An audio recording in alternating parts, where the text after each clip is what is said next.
चालू. बरोबर आहे भैया क्या नाम मत ना थोड़ा ओके, बंद करायला लागेल. बस वहां की आवाज बंद कर देना. वहां से वहां से आवाज बंद कर देना. तुम्हारी साइड के स्पीकर बंद रखना.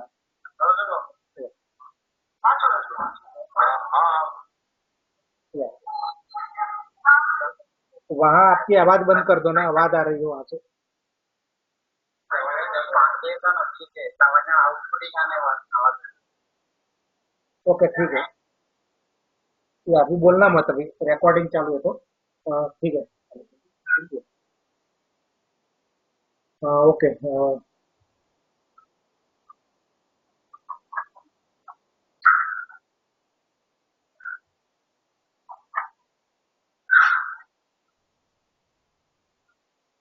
ओके अभी आगे बोल रहे हैं गुरु महाराज. क्या मैं कहूँ जगत की भाई, गुरु महाराज बोल रहे हैं कि मैं जगत की क्या बात करूं, इनका यही विचार. गुरु महाराज बोल रहे कि उनका यही विचार है. कौन सा विचार? साच वचन साची चल त्यागे. गुरु महाराज बोल रहे कि वो सच्ची बात को मानते नहीं है, उसको त्याग करते हैं. सच बात अगर संत आता है, सच बात बताता है तो भी उसकी बात को वो मानता नहीं है. ये जगत की यही रीत है. यही जगत के लोग ऐसा करते हैं. कुड़ी लगे प्यारा, उनको झूठी जो बातें रहती है, मिथ्या जो बातें रहती है, वो उनको सच्ची लगती है. समझ सको सो तो संत समझो. गुरु महाराज बोले कि संतों को कह रहे हैं कि संत समझो. समझ सको सो तो हंस समझो, या हंस जीवों को बोल रहे हैं कि समझ सको तो समझो, मत जगत संग बह जाओ. गुरु महाराज बता रहे हैं कि जगत के मत में मत बहक जाओ, उसकी बातों में मत आओ, जगत की बातों में. सत्य स्वरूप केवल पद आनंद पद. गुरु महाराज बोले कि सत्स्वरूप का जो पद है, केवल पद जिसको कहते हैं, वो आनंद पद जो है, सासु वो मन लाओ. गुरु महाराज बोल रहे कि उनसे मन लगाओ, उनकी भक्ति धारण करो. कै सुख राम मोख जब पहुंचे. गुरु महाराज बोल रहे कि जब सुखराम जब मोक्ष पहुंचे, जग में सुहंस कोई. गुरु महाराज बोल रहे कि जगत के अंदर कोई हंस अगर मोक्ष में जाएगा, मतलब कि ये अनुभूति होएगी, नियंत्रण जागृत होएगा, ऐसा संत आण या प्रगटे. गुरु महाराज बोल रहे कि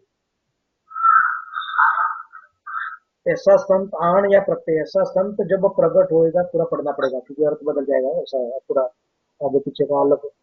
ऐसा संत आण या प्रगटे कला स्वरूपी जोई. गुरु महाराज ऐसा बोल रहे हैं कि जिसके अंदर ऐसा संत आण प्रत्यय. गुरु महाराज बोल रहे कि ऐसा संत जब जगत के अंदर आएगा, कैसा? कि जिसके अंदर कला स्वरूप की जोई, जिसके अंदर ये कला है, सत्स्वरूप की कला है, मतलब कि जिसके अंदर नेक्सर जागृत हुआ है. देखो ध्यान में रखना, सदगुरु की.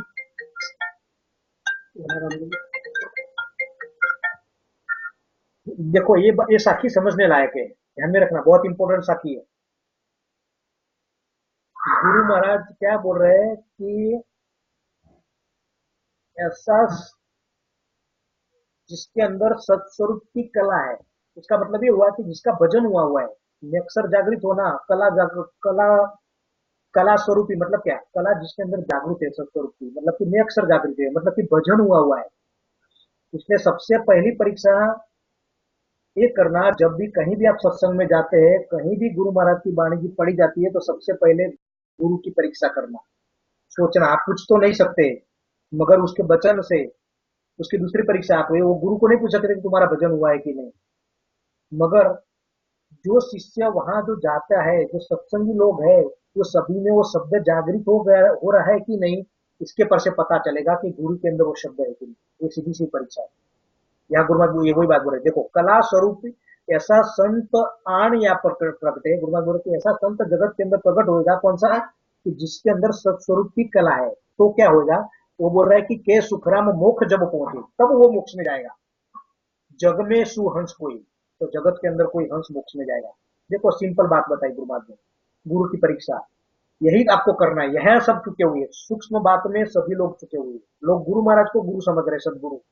यहाँ गुरु महाराज वो बोल रहे हैं कि तब आप मोक्ष में जाएंगे जो संत यहाँ प्रकट है, और जिसके अंदर ने अक्षर जागृत है. ऐसा नहीं कि 5 मिनट में भजन हुआ है और आपको तार सकता है. कैसे तार सकता है? कैसे आपके प्रश्न के उत्तर दे सकता है, अंदर क्या होता है वो। जिसका भजन पूर्ण स्थान स्थान से हुआ है, ऐसे प्रश्न आप लेके जाएंगे तब वो उसके उत्तर दे सकता है। इसके पर से गुरु की परीक्षा होगी।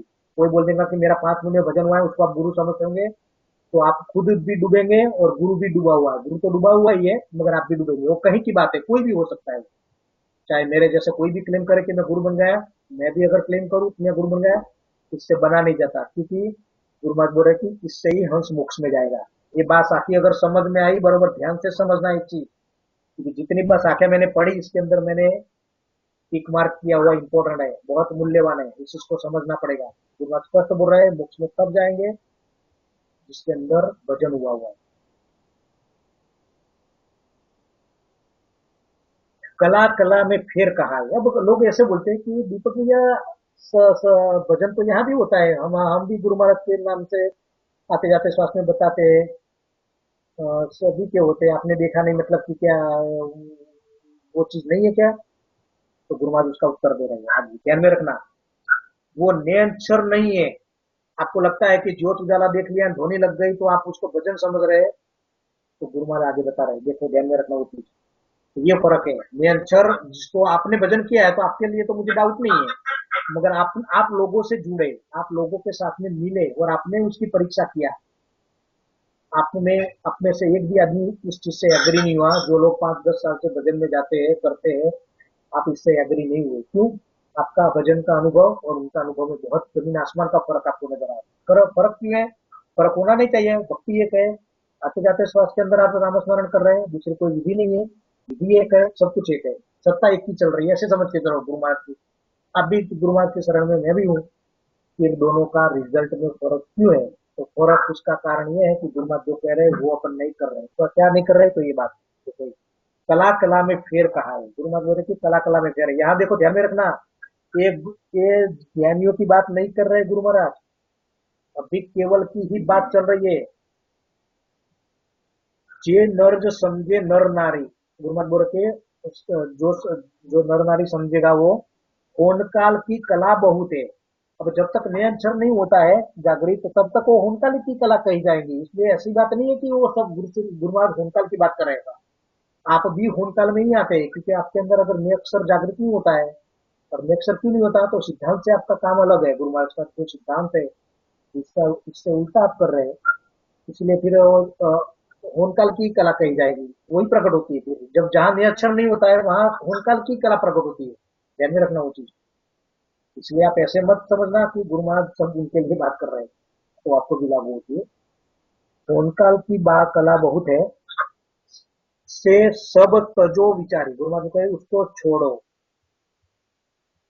रिद्धि सिद्धि परचास पावे, ये चीज हमें बहुत बार होती थी। 10-15 साल पहले हम ये लोग बहुत दृष्टांत हो गया, ये हो गया, ऐसा हो गया, ऐसा हो गया, कोई किसी को दृष्टांत हो गया, उसके हिसाब से फॉलो करते थे। ये सब बातें अपन करते थे।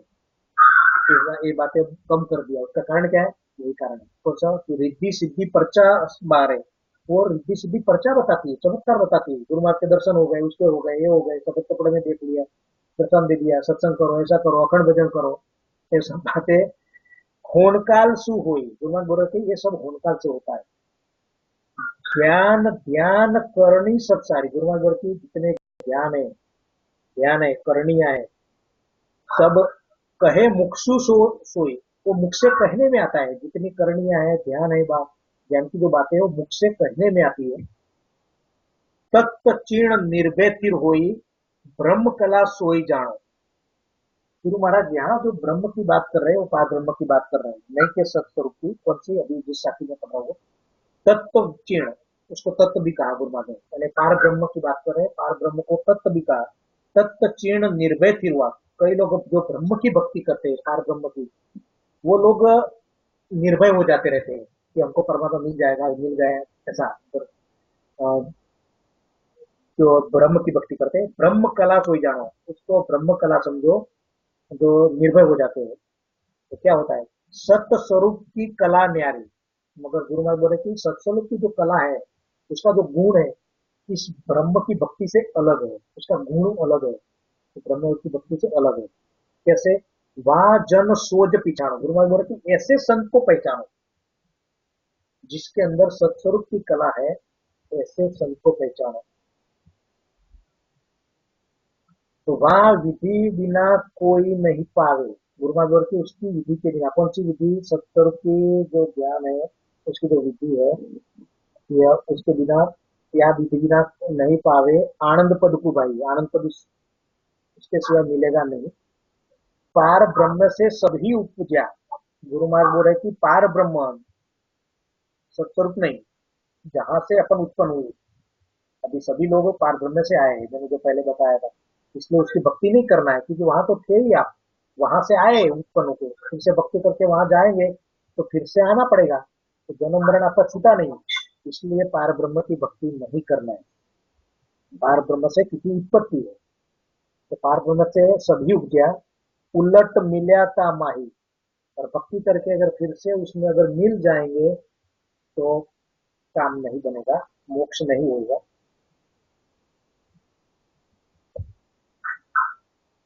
तो आगे कभी न पहुंचे हंसो, जो मतलब कि आगे कभी नहीं पहुंचेगा। कोट कला ए जावे, कोट कला, कोटि उपाय कर लो, कोटि कला ए जावे। पूर्ण ब्रह्म लग हंस पहुंचा, फिर पाछा आवे। पूर्ण ब्रह्म लग, उसको पूर्ण ब्रह्म भी बोला है, पार ब्रह्म को हंता, पार ब्रह्म को पूर्ण ब्रह्म भी बोला है। वहां तक वो पहुंचेंगे, फिर पाछा आवे, फिर से वो वापिस आएगा, मगर मोक्ष नहीं होता। ताते कला सकल ये जुटी। जो मैं बोले कि वहां तक की कला जो है, पार ब्रह्म तक की कला, ओंकार पार ब्रह्म तक की जो कला है, वो सब झूठी। झूठी का मतलब जन्म मरण नहीं मिलता, ऐसा। मोक्ष न पहुंचे कोई, मोक्ष नहीं पहुंचता है। आवागमन मिति नहीं जनती, संतों की आवागमन, जीव की आवागमन मिटती नहीं है। जो ब्रह्म जैसो हो, वो ब्रह्म के जैसा बन जाएगा, मगर आवागमन मिटती नहीं है। कहे सुखराम समझ रहे प्राणी, गुरु महाराज बोल रहे कि समझो प्राणियों, समझो, जीवों को बता रहे समझो। सत्य कला ज्या जागे, सत्य कला ज्या जागे, अखंड घट में हो उजियाला, नक चक में धुन लागे। गुरु महाराज क्या बोल रहे हैं कि जहां सत्य की कला प्रकट होती है, वहां अखंड अखंड घट में हुआ उजियाला, घट के अंदर, शरीर के अंदर उजियाला होता है। इसका मतलब यहाँ ये साखी का अर्थ ऐसे मत समझ लेना कि गुरु महाराज ने बोल रहे कि अखंड घट में उजियाला मतलब शरीर में प्रकाश होता है, ऐसा। यहाँ भाव जो गुरु महाराज का है, वो जो नियंत्रण प्रकट होता है, उसकी अनुभूति होता है, इतना ही है। इसके आगे का सब इसमें भी ऐसा ही है, मगर लोगों ने गलत अर्थ पकड़ लिया है। नख चक में धूल लागे, नख से लेके आंखों आंखों तक धूल लग जाती है। ये उसका भाव इतना ही है कि आप अगर, लोग बताते हैं ऐसा हाथ लंबा करके मुझे ऐसा धूल होता है, ऐसा होता है। यहाँ जो साखी का जो भाव है, वो नियक्षर प्रकट होता है, तो शरीर के अंदर उसकी अनुभूति नियक्षर मालूम पड़ता है स्थान स्थान पे। इतना ही आप भाव पकड़िए, ऐसा मेरा कहना है। आपको जो चाहे वो कर सकते हैं, मगर मैंने मेरी बात बताई आपको। अ, कुदरत कला नाम इसी को कोई जन जाने नहीं। गुरु महाराज करके यही कुदरत की कला है। कैसी, कौन सी? कि घट के अंदर, शरीर के अंदर प्रकट होती है, मालूम पड़ती है। कुदरत कला नाम इसी को कोई जन जाने नहीं, इसकी कोई जानते नहीं है। सिवाय के मतलब कोई भक्ति नहीं करता, वो जानते नहीं है। करने बिना क्रिया बिन साजन, करने बिना, बिन साधन, गुरु महाराज के बिना करनी, यानी व्रत उपवास क्रिया जो क्रियाएं हैं वो बिना किए, पर बिन साधन, दूसरे कोई साधन किए बिना, उलट आद कर जाए, उलट के, तो जीव सब स्थानों की अनुभूति करते करते उलट के पश्चिम के मार्ग से पार मोक्ष में जाता है। नख चक माय अखंड धुन लागे, गुरु महाराज के नख चक माय, पूरे शरीर के अंदर अखंड धुन लगती है। जैसे मैंने पिछली बार बताया, वैसे ही समझो। भाव उसका ये है कि शरीर में मालूम पड़ता है, अखंड धुन लागे। निमस न खंडे कोई, एक निमिष मात्र भी, एक सेकंड बल भर भी वो बंद नहीं होता है। मुक्षु कह रीत नहीं आवे, वो मुख से कहने में नहीं आता है। वहां कुदरत सुनो, वो कुदरत सरी की है, कुदरत से आती है, वो कुदरत सरी की है। जैसे मैंने बताया, कोई बोलता है कि भाई किसको परमात्मा मिला हुआ है, तो ये परमात्मा का रूप है, जो परमानेंट चलता है, जो कुदरत से आता है, कुदरती है और हमेशा रहता है, कभी बंद नहीं होता है। जैसे परमात्मा अखंड है, अनंत है, अविनाशी है, ऐसे ही अविनाशी चीज आपको मिलती है, वो परमात्मा का है, इसलिए दूसरा रूप है। पांच रंग को ना रंग वामे, इसके अंदर पांच रंगों का कोई रंग नहीं है, पांच रस नहीं है। मैं थोड़ा सा फास्ट जाता हूँ, जिसका ज्यादा इंपॉर्टेंस नहीं है वो शाखा थोड़ा मैं फटाफट जाऊंगा, जिसकी वजह से जो मुझे इंपॉर्टेंट ग्रंथ आपको बताना है सार, वो कवर हो पाए। पांच रैम की चीज आपको मालूम है, पांच प्रेम सुख रैम न्यारो, इसका जो प्रेम है इससे अलग है। मैं कहूँ कौन विधि लाई, मैं कैसे समझाऊं, ऐसी वस्तु नहीं जग के भाई, गुरु महाराज बोलते उसका मैं वर्णन कैसे करूं, उसकी नकल भी वो बताने के लिए उसके बरोबर की वस्तु भी संसार के अंदर नहीं है, जगत के अंदर नकल भी नहीं है। मैं नकली मेंढ बताऊं, ऐसी कोई नकल वस्तु भी नहीं है कि उसका मैं उदाहरण आपको बताऊं। वह वह नासत असत नहीं या भी, किस विध जोड़े लाऊं, ऐसी ऐसी कोई जोड़े की चीज ही नहीं है कि मैं आपको उसका उसको बराबरी की बता सकूं आपको मैं।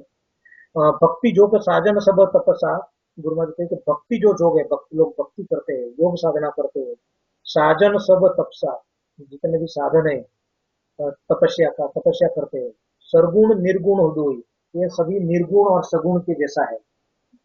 सगुण और निर्गुण भक्ति है, सरगुण निर्गुण भक्ति, भक्ति योग, योग साधना, ये सब जो है सब ही असत्य, सत्य ये नहीं। गुरु महाराज बोले कि ये असत है। असत का मतलब मोक्ष नहीं मिलता, परमात्मा नहीं मिलता। कहाँ लग गेण कहूँ तो ही, गुरु महाराज तो बोले कहाँ तक ये बताऊं मैं। समझ समझ सदगुरु संग कीजिए, गुरु महाराज कहे तो फिर ये चीज कैसे मिलेगी, तो गुरु महाराज बोले कि समझ समझ सदगुरु संग कीजिए, सदगुरु का संग करो। कैसा, ज्या संग कुदरत जागे। देखो यहाँ इंपोर्टेंट बात आई, पहले एक बार अपन समझा चुके कि बेदारी कैसा क्या कैसे क्या होगा। दूसरा, सदगुरु वो सदगुरु धारण करो, कौन सा, कि ज्या संग कुदरत जागे। इसीलिए मैंने आपके जो मैंने बताया था, जो कौन सी पहली साथी जो अपन गुरु महाराज को धन्य करते हैं, उसके उल्टा सभी संतों ने कहा हुआ है, चीज ने जो बोला कि प्रथम वंदन गुरुदेव को जीन दियो नाव तत्सार, जिसने ये नाम बताया जिसकी वजह से नेअक्षर जागृत हुआ, यानी कुदरत कला, तो कुदरत जागृत हुआ, वो सदगुरु है, वो अपने गुरु है। गुरु पूर्वी के हो गए, दोनों में बहुत बड़ा अंतर है।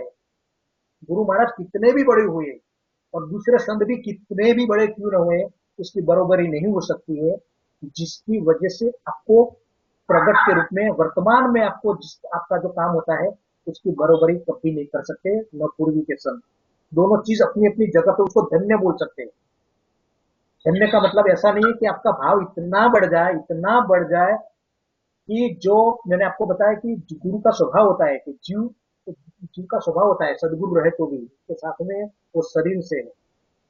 तो ऐसा जब आप फर्क करने लग जाए तो वो चीज का गुण नहीं लगता है। मैं आपको बताऊंगा कैसे आगे आता है वो चीज का, मैं अभी बता रहा हूँ। आपको बुरा लगेगा कि अभी कंपैरिजन हो रहा है कि तेरारी गुरु या वर्तमान में जो तुम्हारे मेरे जैसे होते हैं, जिसके चरण में नहीं जाते, शरण में उसकी बात नहीं मानते, गुरु महाराज की प्रशंसा करते रहते, पूर्वी हो गए तो संतों की प्रशंसा करते, वो प्रशंसा आप इतनी करते कि आपका भाव वहां चला जाता रहता है।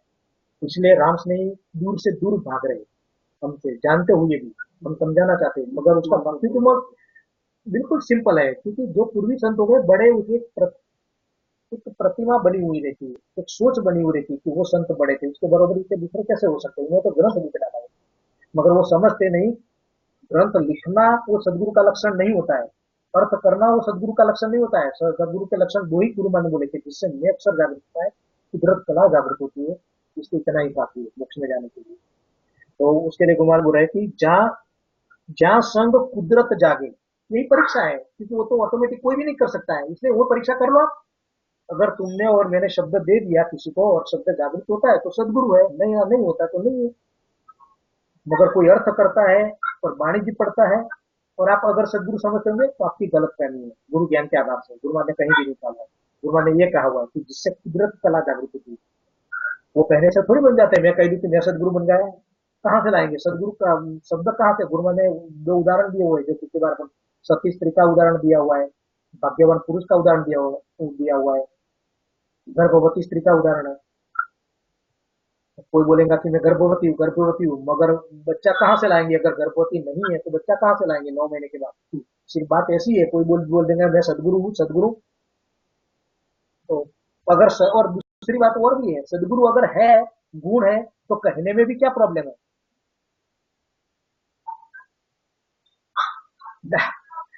मेरे मेरे को मेरे मुझे तो समझ में नहीं आती। डॉक्टर दवाई देता है, आप अच्छे हो जाते हैं, तो उसको डॉक्टर कहने में क्या प्रॉब्लम है? टीचर है, आपको पढ़ाता है, आपको ज्ञान मिल रहा है, तो टीचर कहने में क्या प्रॉब्लम है? होना नहीं चाहिए। ये आपका भाव का फर्क है, आपकी दृष्टि का फर्क है। अगर आपके अंदर वो भाव रहेगा, टीचर के जैसा भाव रहेगा, डॉक्टर है, डॉक्टर के जैसा भाव रहेगा, तो डॉक्टर बोलता फिरेगा कि फिर भी डॉक्टर बोलता रहेगा कि मुझे डॉक्टर को, ऐसा ऐसा कभी हो ही नहीं सकता। ऐसा संतों का होता है। अगर शिष्य के अंदर गुरु के जैसा भाव रहे, गुरु का भाव रहेगा, तो गुरु थोड़ी बोलता फिरेगा मैं गुरु हूँ, इसको वो चीज चाहिए। वो नकली गुरु होते हैं, जिसकी प्रशंसा से अगर खुश हो जाते रहते हैं, शिष्य की प्रशंसा से अगर गुरु खुश हो जाता रहता है, नकली प्रशंसा से, तो वो गुरु भी नकली है। तो कभी पर खुश नहीं होते, खुश अंदर से होते, प्रेम होता है वो, मगर बहका बहक जाते हैं, वो गुरु नहीं होते। उससे कितनी भी प्रशंसा करो, करनी ही चाहिए, कोई फर्क नहीं पड़ता है। तो अगर गुण है तो दूसरे को भी मालूम पड़ेगा, दूसरे का भी प्रेम जागेगा, जाएगा, कोई नुकसान नहीं होता। जो है उसकी प्रशंसा करने में कुछ भी नुकसान नहीं होता है। इससे दो भाव होते हैं।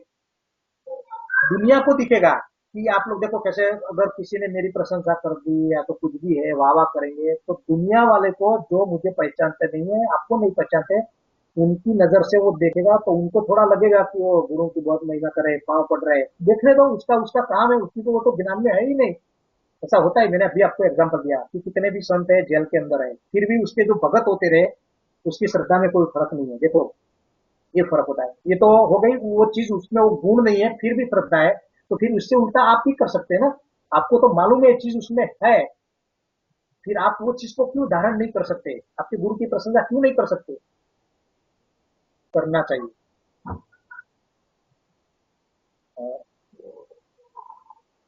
कोई दोष नहीं लगता। और गुरु तज ज्ञान, ज्ञान और गुरु तज ज्ञान उपाया। दूसरे जो गुरु है, वो जो ज्ञान उसको त्यागो, ज्या संग धून नहीं लागे। बिल्कुल सिंपल परीक्षा है। गुरु महाराज बोला कि मैं ऐसा नहीं बोलता, मैं तो बोलता हूँ आप हर जगह पे जाओ, हर सत्संग में जाओ, हर जगह पे जाओ। मुझे एक बात हंसी आ रही, थोड़ी प्रशंसा जैसा हो जाएगा, मगर सत्य बात है।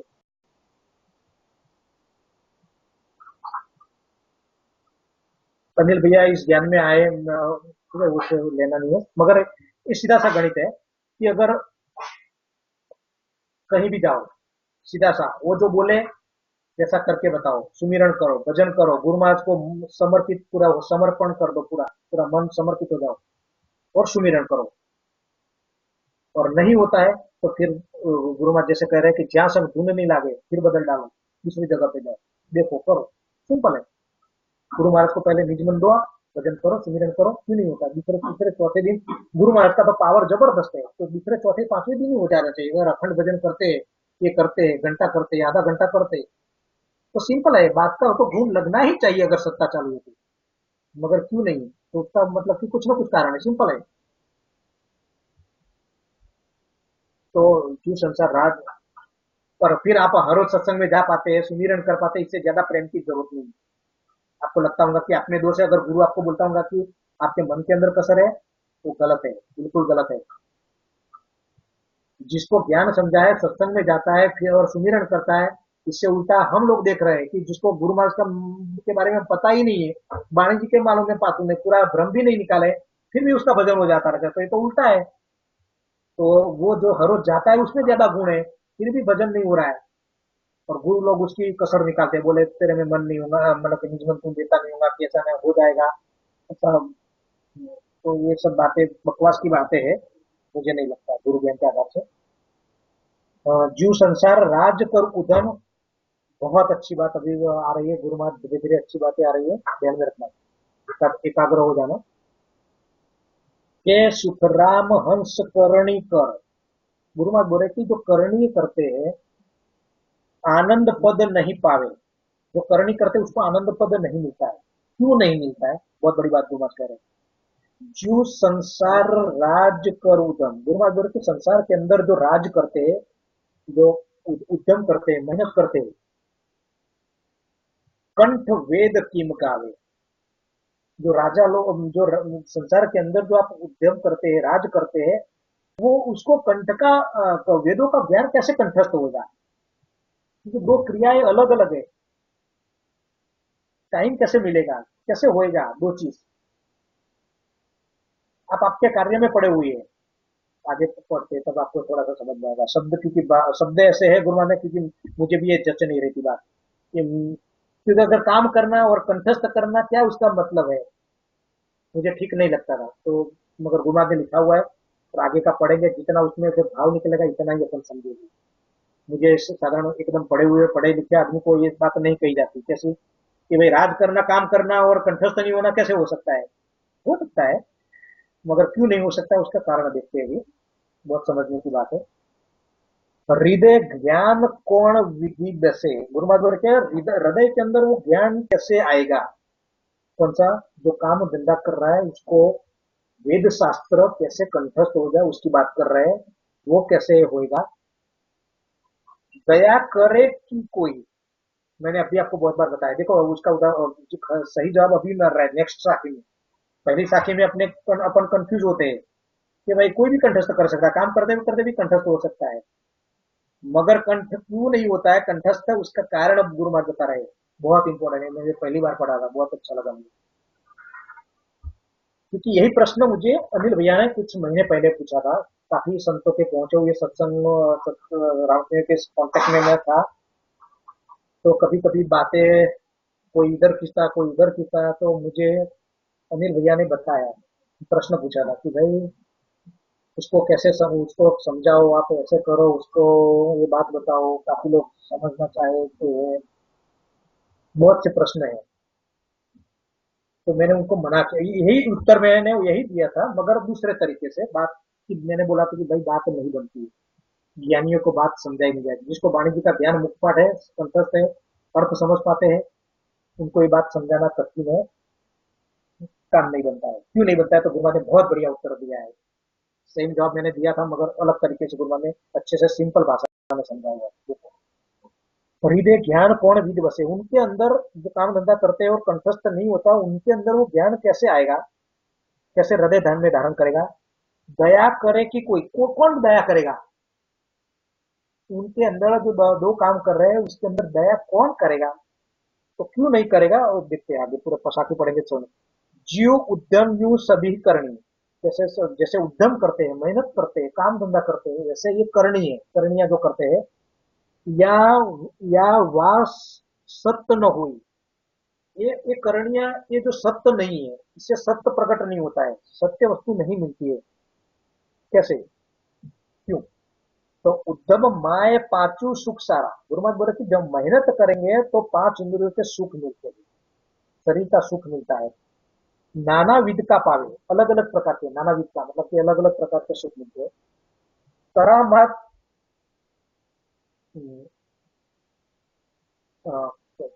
करामात यू सब करनी है, ये जो करणियां करते हैं, व्रत उपवास तीर्थ एकादशी वेद शास्त्रों का अभ्यास करते हैं, बाकी जो भक्तियां है संसार की, वो करने से करामात पर्चा पर्चा चमत्कार होता है। रिद्धि सिद्धि दौड़ आवे, इससे रिद्धि सिद्धि दौड़ के आती है, यानी पर्चे चमत्कार होते रहते, काम बन जाते रहते हैं, इसमें फिर उलझ जाते हैं। समझवान बिन कोई न समझे, ये बात समझ में नहीं आएगा, काम धंधा अच्छा मिल जाएगा, काम अच्छा रहेगा, ये सब हो जाएगा, चमत्कार होते रहेंगे, तो इसके अंदर वो समझ में नहीं आएगा। मैं कहाँ लग कहूँ बिचारी, घुमा के मैं कहाँ लग कहूँ आपको, परचा सकल राज सुसारा। गुरु महाराज के ये जो पर्चे चमत्कार होते हैं वो राजा के सरीका है। कैसे? राजा सरीका कैसे? पर्चे चमत्कार को राजा सरीका क्यों कहा? तो यह ज्ञान, मैं तेरा बहुत ज्यादा डिटेल में नहीं जा रहा हूँ क्योंकि विषय वहां तक अपन पहुंचेंगे नहीं, जो मूल विषय है पहुंचाने का, इसलिए मैं ज्यादा एकदम डिटेल में कोई भी चीज डिटेल में नहीं जा रहा हूँ। या आप ज्ञान दृष्टि से न्यारी, गुरु महाराज बोलते हैं कि ये जो ज्ञान है वो दृष्टि में नहीं आता, नजर में नहीं आता। तो वो राजा सरीका है। कैसे? तो वो सत्य भेद हमारो सुनो, गुरु महाराज की राजा में, राजा के अंदर क्या होता है, राज आपको अगर उसकी प्रशंसा करेंगे, काम करेंगे, तो आपको उसकी बख्शिश मिल जाती रहती है। ऐसे पर्चा चमत्कार है, क्रिया करनी जो करते हैं, इसके अंदर आपको थोड़ा सा काम काम हो जाता रहता है। और आपकी भक्ति की बाधा आप मन्नत मान लेते हो, फिर वो करते रहते हैं। अ,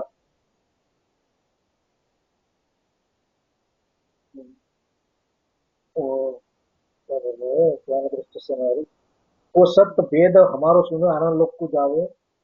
हाँ, परचा सत्य का ज्ञान दृष्टि से हमारी, वो सत्य वेद हमारो सुनो। वो गुरु महाराज बोल रहे हैं कि मेरा सत्य का भेद सुनो। मेरी भक्ति जो है उसका जो सत्य है, वो सत्य का भेद अब सुनो क्या है।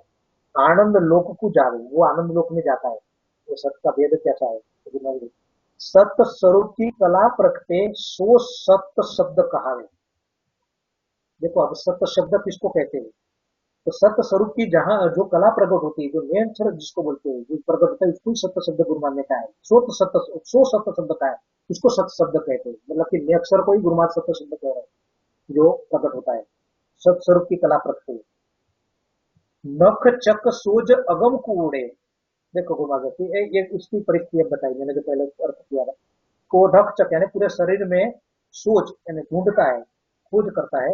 अगम को उड़े, अगम में जाता है यानी कहने का मतलब सब स्थान होते हुए। अब देखो थोड़ा सा ढूंढना पड़ेगा, मैं बार बार ये चीज हमेशा बोलता रहता हूँ कि सत्य शब्द की पहचान क्या है।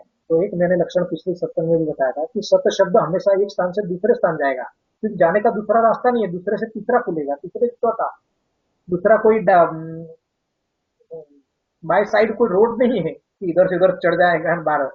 तो इसलिए शब्द है कि नहीं, उसकी एक पहचान है कि एक के बाद दूसरा आएगा, एक के दरवाजे के बाद ही दूसरा खुलेगा। अगर लाइन में दरवाजे है तो एक के बाद ही दूसरा खुलेगा, दूसरे के बाद ही तीसरा खुलेगा। ये लाइन नहीं है, शंखनाल है। तीसरा कोई मोक्ष में जाने का कोई रास्ता नहीं है। तो ये बात एक पहली थोड़ी परीक्षा है। नखचक सोज अगम को उड़े, इन हंसा को ले जावे। इस हंस को, जो कंठ में जो हंस जीव है, उसको लेके जाता है। अब देखो तो कैसा हुआ, ज्यादा डिटेल में मैं नहीं जाऊंगा क्योंकि तो हाँ, थाडर पीठ चढ़े नी पूछो। देखो अब स्थिति बता रहे गुरुवार की, ये अक्सर है कैसा चलता है क्या है, तो दोनों का मेल करना पड़ेगा। इससे आप परीक्षा कर सकते हैं कि मैं अक्सर, नहीं तो 5 आप बोलेंगे मैंने अमरलोक देख लिया है ना, उसकी हीरो की वर्षा हो रही है ना, चिंतामण मैंने देख लिया, सब गड़बड़ वाली बात है। फाडर पीठ चढ़े नी पूछो, पाछो कबू ना आवे। देखो इसकी स्थिति बताई गुरुवार, अक्षर का जाने का वन वे है, वो आगे ही चलता जाता रहता है, आगे एक के बाद दूसरा। हार्डर पीठ चढ़े नीच ऊंचो, पाछो कबू न आवे। पीछे नहीं आता कि तीसरा स्थान हो गया, फिर दूसरा हुआ, फिर अभी आगे यहाँ हो रहा है, कल चौथा स्थान था। ऐसा नहीं होता। हाँ, होता है, शुरुआत वहां से होती है, जो भजन की शुरुआत करते हैं। मैं यहाँ ज्यादा भजन की बात में डिटेल में नहीं जाऊंगा, वो मेरा मकसद नहीं है अभी। खास मेरा मकसद सदगुरु को पहचानना, सत्य निरक्षर को पहचानना, और सत्य यानी क्या, सत्ता यानी क्या, ये मेरा फोकस है। क्योंकि वो भक्ति का मूल है, भेद है। वो जब तक जानते नहीं है इसमें जा नहीं सकते, इसलिए मेरा फोकस उसके ऊपर है ज्यादा। तो जात जात ऊंचो नित जावे, नित जावे, तो मैं बोल रहा कि वो दिन प्रतिदिन ऊपर ही जाएगा, आगे ही बढ़ेगा। मैं कहने का मतलब मेणिया सभी छेके, सब मणिया यानी पीछे का सभी स्थान छेदते छेदते आगे जाएगा। तन वैराट माय वित्त सारी, पूरे शरीर के अंदर तन वैराट यानी पूरा शरीर के अंदर वो विधि यानी पूरे स्थान सब पार करता है, ऐसा कहने का मतलब। भिन्न भिन्न कर सब देखे, सब स्थान करते करते, अनुभूति करते करते मालूम पड़ता है। सभी ध्यान को पानी ना ढूंढ, सभी ध्यान को कुंचिया मुद्रा। गुरुमाज बोल रहे थे जितने प्रकार के ध्यान है, मुद्राएं है, वो सब सब सेजा सहज सज जावे। गुरुमाज बोले कि वो सब जिनकी ध्यान की जो प्रक्रिया है, जो मुद्रा है, वो सहज में की जाती है।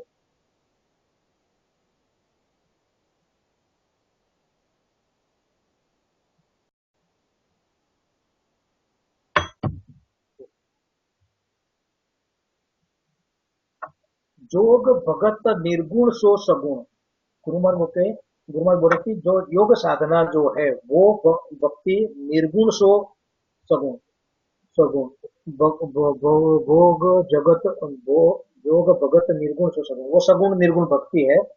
सब विध चैन लखावे, तो सगुण निर्गुण जो भक्ति है इसके अंदर चैन चमत्कार होते रहते हैं, सब ऐसा कहना चाहते हैं। जो सगुण निर्गुण जो भक्ति है, भक्ति उसके अंदर चैन होते रहते, चमत्कार होते रहते, परिचय होते रहते। निज नाम जाग्या सब करनी, गुरु महाराज बोलते हैं, जब निज नाम जागृत होता है, निरंतर जब जागृत होता है, तो सहज हुए सब कोई। गुरु महाराज बोलते हैं, ये जो प्रति चमत्कार होते हैं सब काम काज। अब देखो एक बात समझनी पड़ेगी कि निज नाम जो गुरु महाराज की ये सब मतलब कहने का वैसा चाहते हैं गुरु महाराज कि निज नाम जब प्रकट हो जाता है तो सब काम होते रहते हैं, ऐसा ऐसा। सहज सहज हुए सब कोई, जेता ध्यान सत पचकर ले पर, जेता ध्यान संत पचकर कर है, जो हाजिर ही हो। गुरुवाद ये कहना चाहते कि जो लोग ये चीज को प्राप्त करने के लिए, कौन सी प्रत्येक चमत्कार की जो चीज है, माया की जो चीज है, वो प्राप्त करने के लिए लोग पच पच मरते हैं, यानी मेहनत करते हैं, वो चीज आपको सहज में हो जाती है, आपका काम सहज में हो जाता रहता है। ये हाजिर सु हुई, हाजिर हो जाता है, यानी दूसरा बेनिफिट है, मगर उसके लिए भक्ति नहीं करना है, ये मोक्ष में जाने के लिए। मगर यहाँ गुरु ये सब काम सहज में होता रहता है, ऐसा कहना चाहते हैं। खिड़की सबे शब्द ही खोले, खिड़की बोले तो सभी स्थानों की अनुभूति, सब भजन होता रहता है, अनुभूति होती रहती है। खिड़की सबे सभी खोले, सब स्थान खोलते रहते।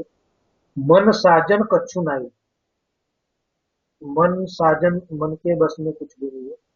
क्या कहूँ उद्भुत बीत सारी, वो गुरुवार बोले कि वो जो रीत है वो अद्भुत है। मैंने बोला ना कि बहुत बार बार बार ये चीज आती है, वो अद्भुत है, कुदरत कला है, जो मालूम पड़ती है होती। क्या कहूँ अद्भुत बारी, वो बहुत भारी चीज है, अद्भुत है। जो जाने तामाई, जो करेगा उसको ही समझ में आएगा, वही पहचानेगा, जिसके अंदर ये गुण है, कला है। और जोग उत्तर चढ़ जावे, गुरुमान बोलते दूसरा जो जोग है, योग साधना करते हैं, दूसरी भक्ति है जो करते हैं, वो उत्तर जाता रहता है, ये परमानेंट रहता है, ये फर्क है। इसलिए बना बना आप मैंने पहले भी कहा कि ये परमात्मा है कैसे कहेंगे, वो चीज मिली, वो सत्य है कैसे कहेंगे, अनंत है, तो ये उतरती नहीं है, चली नहीं जाती, ये फर्क है, परमानेंट रहती है। तो और जो उतर जावे, जे जन सारे हुई, राज जोग प्रगटे वो जगत में, मन को बस नहीं कोई। गुरुमा होती ये जो राज जोग है, जिसके अंदर प्रकट हो जाता रहता है, वो भक्ति जब प्रकट होती है, अखंड धुन लग जाती है, मन के बस नहीं कोई, ये मन के बस में नहीं है। बाकी भक्ति के अंदर मन के बस में रहते हैं, टेम्पर रहता है, साधना करे चलने, साधना करने को चले गए, ध्यान लगा दिया, समाधि लग गई, वो टेम्पर रहती है, ध्यान टूट जाता रहता है। इसमें ऐसा नहीं, ये परमानेंट, मरते नहीं है, तब तक वो परमानेंट आप परमात्मा से कनेक्ट हो जाते रहते। आपे मते चढ़े तन माही, वो अपने आप शरीर के अंदर ऊपर चढ़ता है, मतलब कि भक्ति आगे बढ़ती रहती है, अनुभूति होती रहती है। तन्माही परम धर्म नहीं माने, कर्म करने की जरूरत नहीं, धर्म करने की जरूरत नहीं है। जन का अंग कछु नहीं देखे, वो उनका स्वभाव भी, जन का शिष्य का स्वभाव भी नहीं दिखता है, कहता है वर्ग कछु नहीं देखे, नित अगम अधिष्ठान है। ये मुद्दे की बात है कि जीव का अंग भी नहीं दिखता है, नित अगम दिष्टान। इसके अंदर में ज्यादा बहुत कहने के लिए बहुत कुछ है इसके अंदर, मुझे अगर जाना है तो मगर गुरु महाराज ने एक शब्द में बोल दिया कि जिन जन का, शिष्य का कोई भी अंग मैंने उसके लक्षण नहीं देखते। बहुत समझने की बात है, नियम से प्रकट हो गया तो वो आगे जाता रहता है, नित अगम दिष्टान है, आगे ही जाता है, अगम के देश में जाता है, लेके ही जाता है।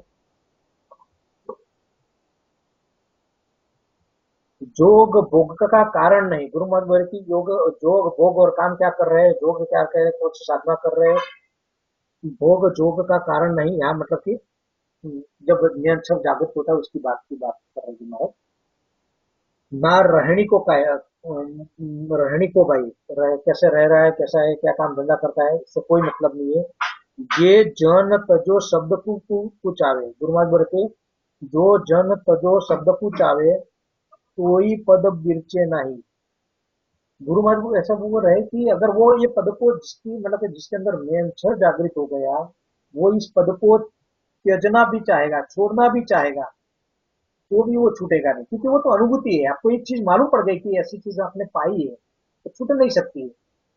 इससे दो में फर्क होता है। देखो, मैंने बहुत से रामकृष्ण पहले भी देखे हैं, 10-15 साल पहले बहुत से रामकृष्ण यानी सत्संग में हर रोज आते थे, लिटरली लोगों के सामने रोते थे, ऐसे रामकृष्ण थे। आज उस भक्ति में भी नहीं है, आज इस भक्ति में भी नहीं है।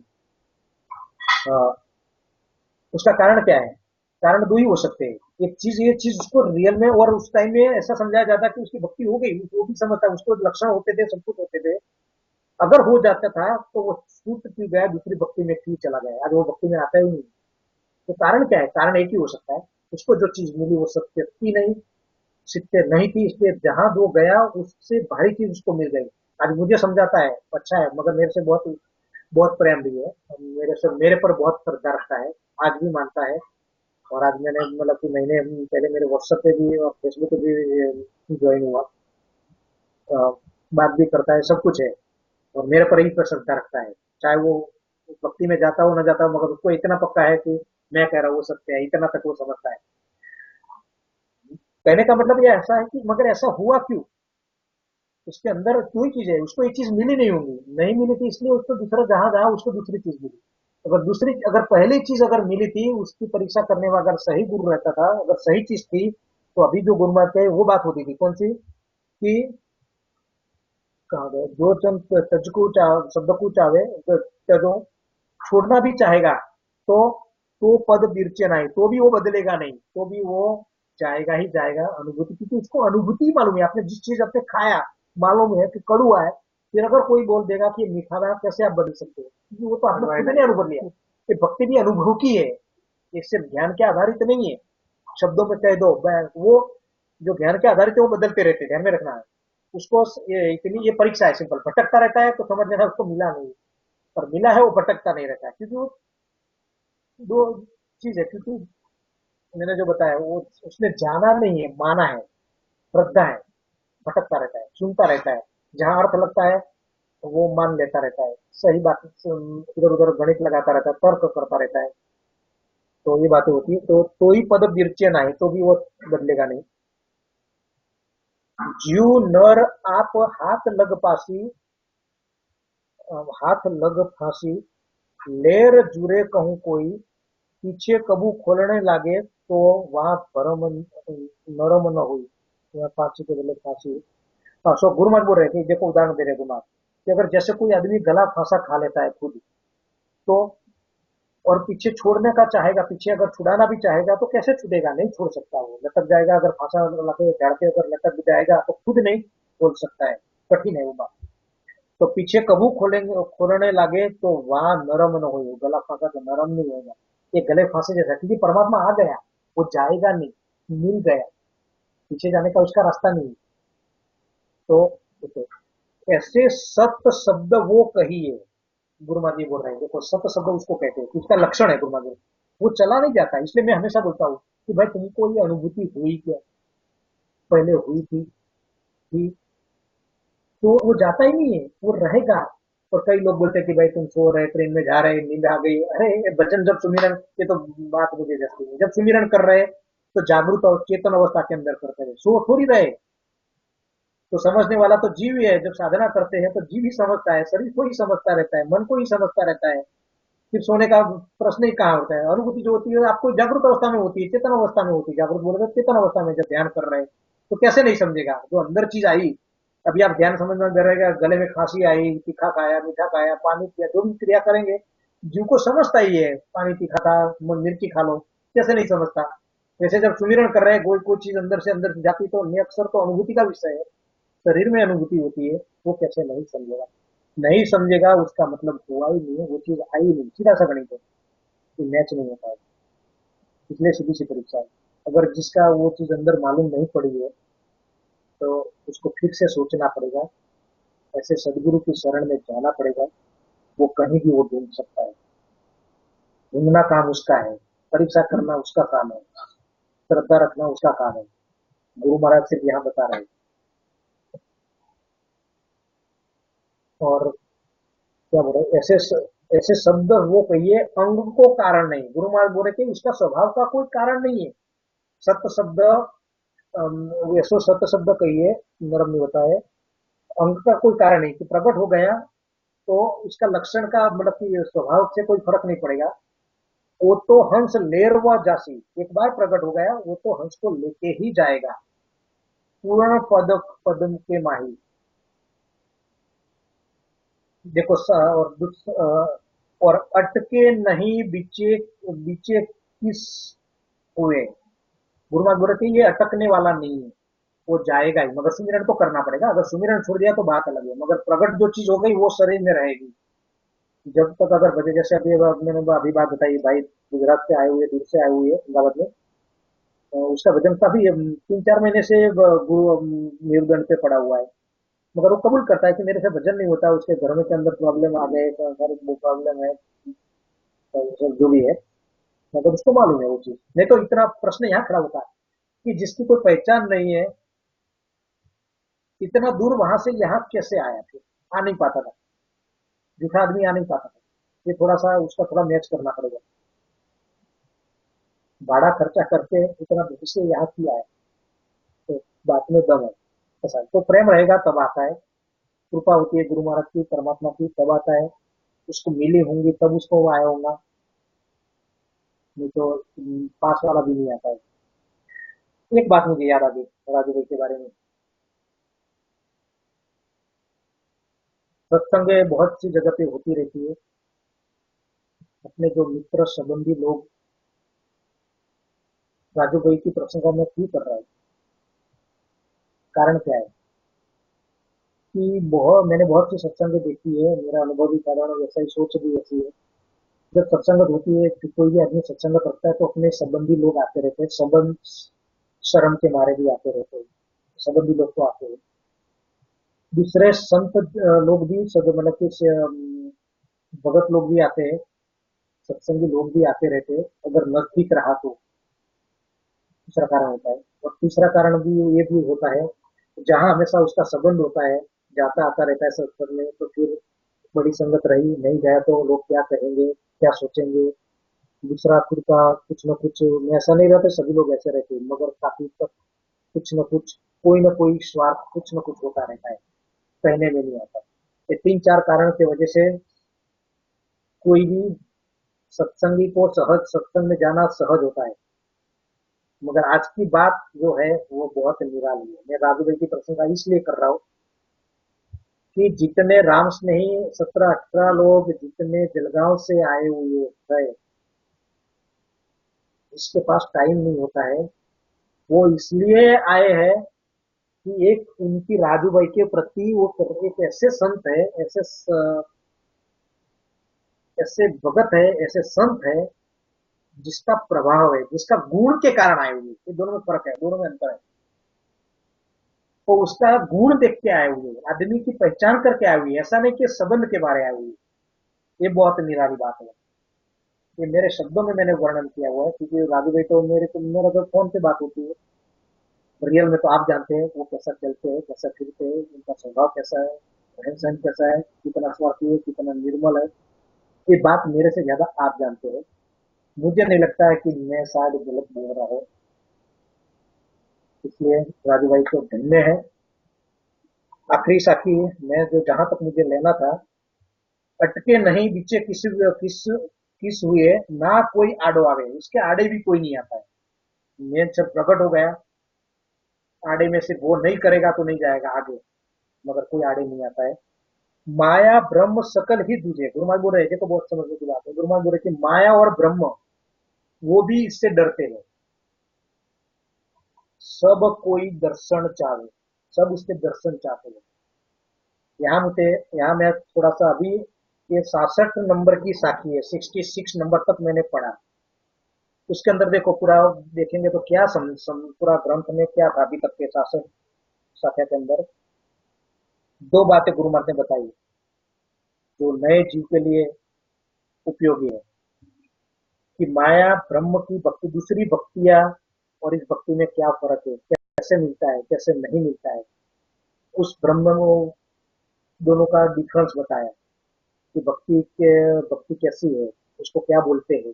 तो थोड़ा नए जीवों के लिए साधारण, थोड़ा एकदम और 50% जो बात थी सदगुरु के ऊपर गई, सत्ता के ऊपर गई, गुण के ऊपर गई, ये सब बातें थोड़ी सी बहुत कठिन है नए जीव को लिए समझने के लिए जो यहाँ आए हुए हैं। मैं उनके लिए माफी चाहता हूँ, मगर यहाँ दोनों का कॉम्बिनेशन अच्छा हुआ, दोनों को अच्छा लगे। क्योंकि बाकी जो सामान्य बातें हैं वो आप वाणिज्य में भी पढ़ सकते हैं। अभी सत्संग के बाद भी मैंने बोला हुआ है कि मेरी सत्संग में जल्दी करूंगा, जिसकी वजह से विनोद भैया को और रमेश भैया को आपके साथ बैठने का टाइम मिले। आप सामान्य आपके जो प्रश्न रहते हैं नए जीव के, उनके जवाब मिले। तो उसके लिए ये बार इतनी लंबी सत्संग न करते हुए मैं उसको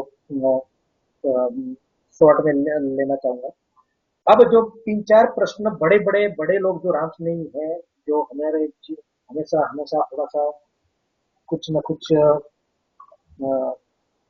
विवाद रहता है, विवाद नहीं बोला जाएगा मगर कुछ न कुछ नाश अपनी अपनी समझ रहती है, उसके बारे में गुरु महाराज ने उसका उत्तर दिया हुआ है, वो आपके सामने में उनकी भाषा में समझाना चाहूंगा, जिसकी वजह से आपको ये न लगे कि तो अभी उसके बीच में जो है ना भैया, कैसा है, मैंने क्यों काटा है बीच में की जो शाखा है, वो सब बात शाखा के अंदर क्या है मैं आपको बता देता हूँ।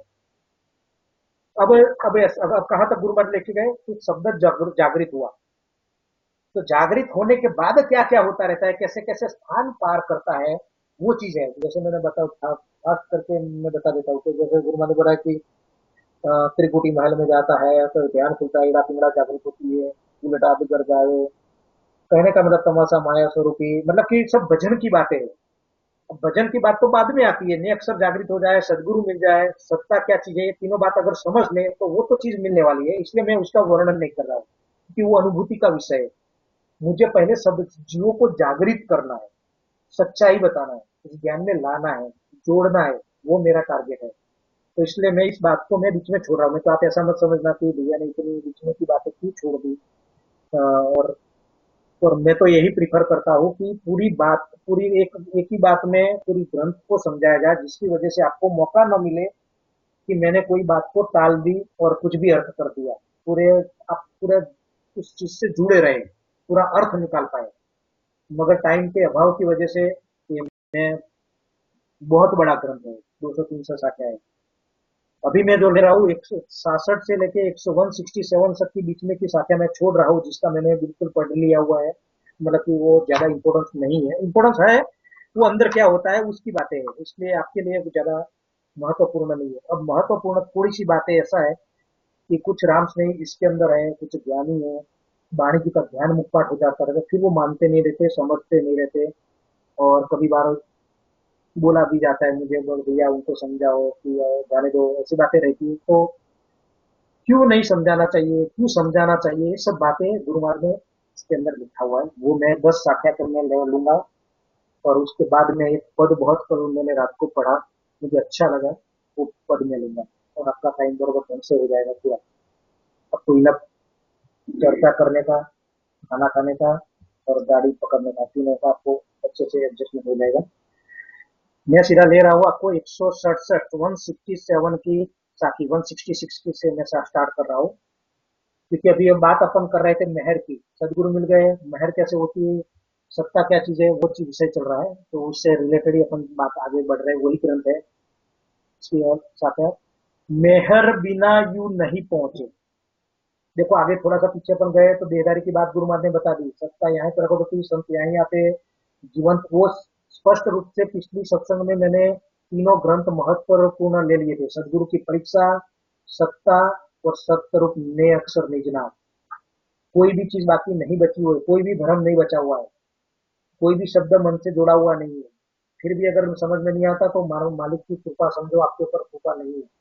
वो अगर समझ में आ गए, करने में देर नहीं है, सिर्फ सूक्ष्म ही बात का फर्क है, बाकी सब अच्छा है, सब कुछ बढ़िया है। ध्यान एक है, आप जिस पोथी पढ़ रहे हैं वही पोथी मेरे साथ में है। मैंने जो बोला है उसके मैंने मराठी भी पढ़ा हुआ है और हिंदी भी पढ़ा हुआ है, स्पष्ट रूप से जितने शब्द मैंने अभी बोले वही भाषा में अर्थ किया हुआ है, कहीं भी फर्क नहीं है। तो मुझे आश्चर्य होता है कि लोगों को ये बात क्यों समझ में नहीं आती, या तो समझाने वाले समझा नहीं रहे। इसलिए हमारा टारगेट भी, नेक्स्ट टारगेट वो है। मैं भी एक बात अच्छी बहुत लगी याद, अभी अभी हमारे बहुत प्यारे संत है सिंह साहब ने एक बात बताई थी मुझे कि जो बन बाबा जिसको बोलते हैं, रारी बाबा भी बोलते हैं, जो इधर उधर सब जगह पे भक्ति घूमते रहते थे, घर घर जाके।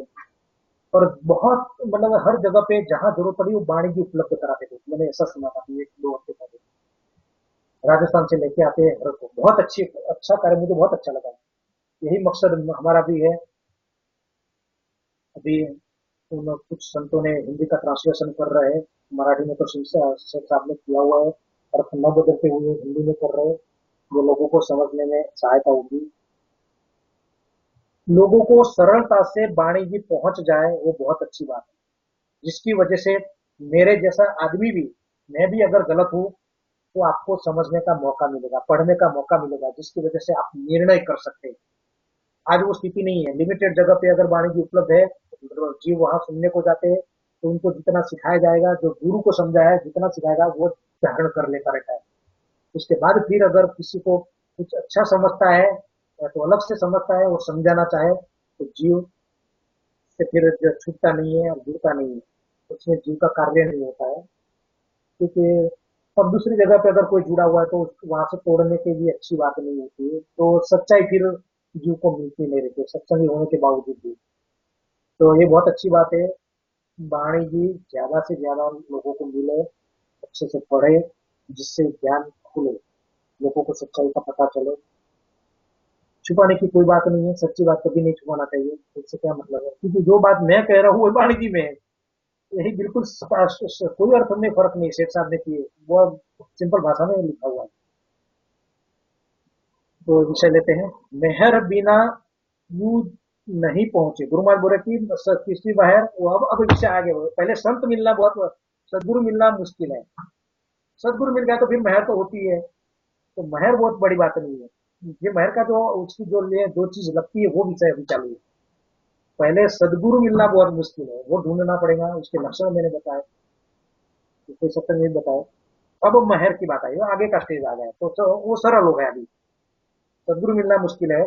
इससे सदगुरु मिलेगा तो मिलना ही मिलना है। मेहर कैसे हो, मगर मेहर कब होती है वो समझना पड़ेगा। क्योंकि अभी बहुत से लोग हैं जिसको वाणी की मुख पाठ है, अर्थ मालूम है, सबसे बहुत सीनियर हो गए। कोई भी हो सकता है, ये एक व्यक्ति के लिए नहीं है। बहुत से रामचंद्र से मैं जुड़ा हुआ, 4 साल से कोई जुड़ा हुआ है, तो 6 साल से जुड़े, हमारा कुछ भी नहीं है। क्योंकि बात एक तथ्य की बात नहीं मानती। तो फिर उसके लिए समझना जरूरी है कि मेहर क्यों नहीं होती है और कैसे मेहर होती है। मेहर बिना यू नहीं पहुंचे सतलोक को जाई। सदगुरु की मेहर होगी तभी पहुंचेगा। एक पद में वो गुण आदू धिंग न तारे, धिंग न तारे आई। गुरु महाराज बोल रहे एक पद में आ गुण आदू। गुरु महाराज बोल रहे कि इस पद के अंदर आदि से एक गुण है। आदि से इसके अंदर वो गुण है। कैसा, कौन सा गुण है? धिंग न तारे आई। वो धिंगा तरना, अहम, जिसके अंदर अहम है, वो लोग तरने वाले नहीं है। बहुत अच्छी बात गुरु महाराज बता रहे। अब थोड़ा सा लिखना समझने में थोड़ा सा कठिन लगेगा कि ज्ञान समझना कोई बुरी बात है क्या? पढ़ लिया तो पूरी बुरी बात है क्या? अगर मुखपाठ होगा तो बुरी बात है क्या? नहीं। मगर इसके अंदर दो चीज है। मैं अक्षर जागृत के बिना अगर ज्ञान का अर्थ समझ लिया और मुखपाठ हो गया तो गड़बड़ है। तो अगर मैं अक्षर अगर प्रकट हो गया तो उसका स्वभाव ही अलग होता है। तो वो तो कभी यानी सामान्य से सामान्य जीव के चर्चा ही नहीं करेगा। कभी बात करने की जरूरत नहीं। देखो जिससे वजन हो जाए, कभी मेरा फोन आया कि आपको, तो कभी हाँ वजन होता है, एक आध दो बार उससे हमें भैया बोलते हैं कि भाई वजन हो गया, उनसे बात वो करना चाहते हैं, प्रेम रहता है तो वो कर लेते हैं। बात खत्म हो गया, वजन पूरा हो गया, समझ में आ जाता है। कोई विषय नहीं रहता है, कोई समझाने का ना गुरु शिष्य का भी संबंध भी नहीं है। कोई भी अभी जैसे हर रोज मैं उठता हूँ तो कुछ लोग तो एक भी दिन निकालते नहीं है राम राम करना। मैं उसका 5 6 दिन में राम राम करता हूँ। मैंने समझाया भी उनको, विषय ही खत्म हो गया। भाव है, इनका भाव है, मैं नहीं 5 6 दिन में राम राम करता हूँ। वो कंटिन्यूस हर रोज करते हैं, सुबह में उठेगी, उसको बुरा नहीं लगता, ना ही मुझे बुरा लगता है। क्योंकि ये भाव आ गया। वो कब होएगा? जिसका नियंत्रण प्रकट हुआ है तभी भाव बनेगा। नियंत्रण प्रकट नहीं हुआ है तो अगर वाणी जी पढ़ लेगा तो उसके अंदर अहम आ जाएगा। मुझे ये मालूम है, ये अर्थ सही है, ये ऐसा है, ये फर्क होता है। आगे आएगा, गुरु बता रहे। तो बात ध्यान में रखना। मैं अब थोड़ा अर्ली बता, थोड़ा जल्दी बता रहा हूँ। गलत फिर आप सोच गलत अर्थ निकालेंगे, इसलिए गुरु महाराज की बात आपको कहने कहने दो मुझे। तो आदु से कौन सा गुण है इस पद में? वो गुण पद में वो गुण आदु धिंगन, अहंकार वाले को धिंगा तारना, अहंकार हम लोगों को तरेगा नहीं वो, तारेगा नहीं वो। कैसे? अब देखो क्या तो फिर क्या स्वभाव है, निरंतर का सदगुरु का महर कैसे होती है, क्या स्वभाव है? तो गरीब नवाज बिड़द है बाको, गुरुवार बोले के आदि से ये स्वभाव है। कौन सा स्वभाव? गरीब नवाज है, गरीब लोग जो मतलब कि निर्मल है, साफ सुथरे है, गरीब गरीबी धारण करते हैं, अहंकार नहीं है, उन लोगों का दीर्घ निवाज न हो जाए, अहंकार का स्वभाव नहीं है, गरीब नवाज जो है उसको तारता है वो। इसलिए ये बहुत जरूरी है, बहुत जरूरी है। ज्ञान का अहंकार आ गया, बहुत से लोग हैं पर्टिकुलरली तो मतलब कि राम में इसे टारगेट नहीं कर रहा, मगर ये जनरल वो चीज है, हर जगह पे पाएंगे। इसलिए भैया सीधा सा भजन करो, प्राप्त कर लो। वाणी जी पे वाणी जी पढ़ना अच्छी बात है, मगर ऐसी स्थिति न बन जाए कि आप अर्थ समझाने को बैठ जाए और अलग मतलब कि असल चीज से आप दूर रह जाए। यूं ये बड़ा पुरुष नहीं पावे, देखो बहुत बड़ी बात गुरु माने थे। ऐसे ही ये जो बड़े पुरुष है, यहाँ सिर्फ वो ज्ञानियों की बात नहीं है, सबको लागू होता है, क्योंकि आपका नेक्स्ट सर देखो मैंने पहले भी बोला हुआ है। आप ये बात अगर ज्ञान के ऊपर डालेंगे, बोले गुरु मान ने कि ज्ञानियों को बोला हुआ है, ऐसा मत। आपका नया अक्षर जागृत नहीं हुआ है और आपके अंदर बड़ा बड़प्पन है, अहंकार है, वाणी भी पढ़ लिया, दूसरा ज्ञान पढ़ लिया, तो बात तो ये कि कोई फर्क नहीं है। यूं ये बड़ा पुरुष नहीं पावे, ये जो बड़े पुरुष बोलते हैं जिसको ज्यादा ज्ञान है, अहंकार है, पढ़ लिया है, सब मालूम है, इतने सालों से कर रहा हूँ, इतना सब मालूम है, उनकी बात है। तो सत्य स्वरूप को तो गुरुमा गुरु की सत्य स्वरूप का ये स्वभाव है, कौन सा? सत्य स्वरूप ये मिलता नहीं है किसको? यूं ये बड़ा पुरुष नहीं पावे, जिसको जिसको बड़ा पुरुष गुरुमा ने बोला। ब्रह्मा विष्णु महेश्वर शक्ति केवल ब्रह्म कहावे। ये जो ब्रह्मा विष्णु महेश भी शक्ति, ये भी जो है वो अपने आप को केवल बोले हम केवल ब्रह्म कहलाते हो, अपने आप को केवल ब्रह्म हूँ ऐसा कहते हो, अपने आप को केवल ब्रह्म कहलाते हो। ये तो दिंग दिंग सुई दिंगा, ये तो गुरु बोले कि ये तो दिंगों के भी दिंग है, मतलब कि अहंकार से भी मतलब कि बड़े से बड़े हैं, बड़े से बड़े हैं। लोगों को यही बताते हैं कि नहीं परमात्मा हो, नहीं मतलब कि केवल हो, जो गलत है। क्यों कर यू पद पावे, तो वो उनको वो पद कैसे मिलेगा? बात गुरु महाराज ने उनको बताई, मगर सभी को लागू होती, मैंने जैसे बात बताई। अभी देखो, तो ये तो दिन क्यों कर वो पद पावे, केवल का पद उनको कैसे मिलेगा? क्योंकि गुरु महाराज ने बोला कि सत्ता जो सत्स्वरूप का जो स्वभाव है, वो गरीब निवास है, उसको मिलता रहता है। इसलिए जब तक देखो यहाँ समझना, तो यहाँ कब मिलेगा? जब तक पूर्ण शरण में, पूर्ण स्वभाव से, पूर्ण शरण में नहीं जाते। सदगुरु की पूर्ण शरण किसको कहा जाए? पूर्ण शरण मतलब कि सत्संग में हर रोज जाना, सुनना, ध्यान करना, उसको नहीं कहा जाए। इसके अंदर उसके अलावा भी बहुत से गुण होते हैं। मैंने बोला राजू भाई की बात इसलिए कर रहा हूँ, एक निर्मल स्वभाव होना, निस्वार्थ होना। आपके स्वार्थ के लिए आप सत्संग में जाते हैं, हाजिरी पूरने के लिए जाते हैं, गुरु को अच्छा दिखाने के लिए जाते हैं, तो बहुत सी चीजें का फर्क होता है, सूक्ष्म फर्क होता है। ये चीजें नहीं होनी चाहिए। तब उसको ये कहा जाएगा कि अ, अ, उसको पूर्ण शरण कहा जाएगा। प्रेम होना, जैसे बोले वैसे करना, बहुत सी बातें हैं, सहज में फिर मिल जाता रहता है। अब देखो, अभी ये बात मुझे बहुत अच्छी लगी है, अभी दो एक दो साथियों के अंदर जो चीज आ रही है, जाको सुने देश दिखलाओ, जो कोई विद्या चाहे। गुरु महाराज बोल रहे हैं कि जिसके जिसके ऊपर मेहर हो जाती है, मेहर की बात करेंगे, वो मेहर से क्या होगा कि वो देश मिलेगा, वो देश दिखलाओ। जो कोई विद्या चाहे, ये ज्ञान अगर सीखना चाहे तो उसको वो चीज मिलेगी। कैसे? आगे को देखो किसको मिलेगी। तो बालक थक्का महर सरस्वती की, ये बात मुझे बहुत अच्छी लगी सत्संग की पूरी वाणी जी के अंदर। पढ़े पाठ कंठ आवे, यही बात मैं आपको कह रहा था कि ये साखी मुझे कभी सुनने में नहीं आई, पढ़ने में नहीं आई, क्यों नहीं आई क्या मालूम। बड़ा ग्रंथ होने के कारण कभी ये ग्रंथ पूरा लिया ही नहीं जाता हूँ। अगर मैं जब पढ़ रहा था ये बात मुझे पढ़ने में आ गई। जाको सुनो देश दिखलाऊ जो कोई विद्या चाहे, बालक थका महर सरस्वती। बहुत गुरुमा ने एग्जाम्पल दिया है बात को। तो सरस्वती रहती है, सरस्वती की महर जो होती है वो बालक के ऊपर होती है, क्योंकि बालक जब होता है उसके पास समझ नहीं होती है, इसलिए उसका गुण लगता है, उसकी सहायता करता है, महर होती है, समझने लायक है। एक अंदर की बात है, एक बाहर की बात है। गुरु महाराज यहाँ सत्ता की बात करें कि जिसके ऊपर केवल की सत्ता, सत्स्वरूप की सत्ता, उसकी महर, सदगुरु की महर कब होती है? जो जब ऐसा बालक जैसा बनेगा, मतलब कि जानकारी नहीं है, ना समझ है, ऐसा बनेगा, उसके ऊपर ज्यादा मतलब की महर होती है। यही फर्क है, इसलिए ज्ञान थोड़ा अड़चन रूप है। वाणिज्य पढ़ लिया, अगर स्वभाव बालक, वाणिज्य पढ़ने के बाद भी अगर बालक रूप स्वभाव है तो अच्छी बात है, ध्यान में रखना, दोनों में सूक्ष्म सूक्ष्म फर्क है। मगर वाणिज्य पढ़ लिया और मुझे सब कुछ मालूम है, फिर वो प्रॉब्लम है, सदगुरु के पास जाएंगे। अगर मैं अक्षर नहीं है मगर वाणिज्य पढ़ लिया, अर्थ पढ़ लिया,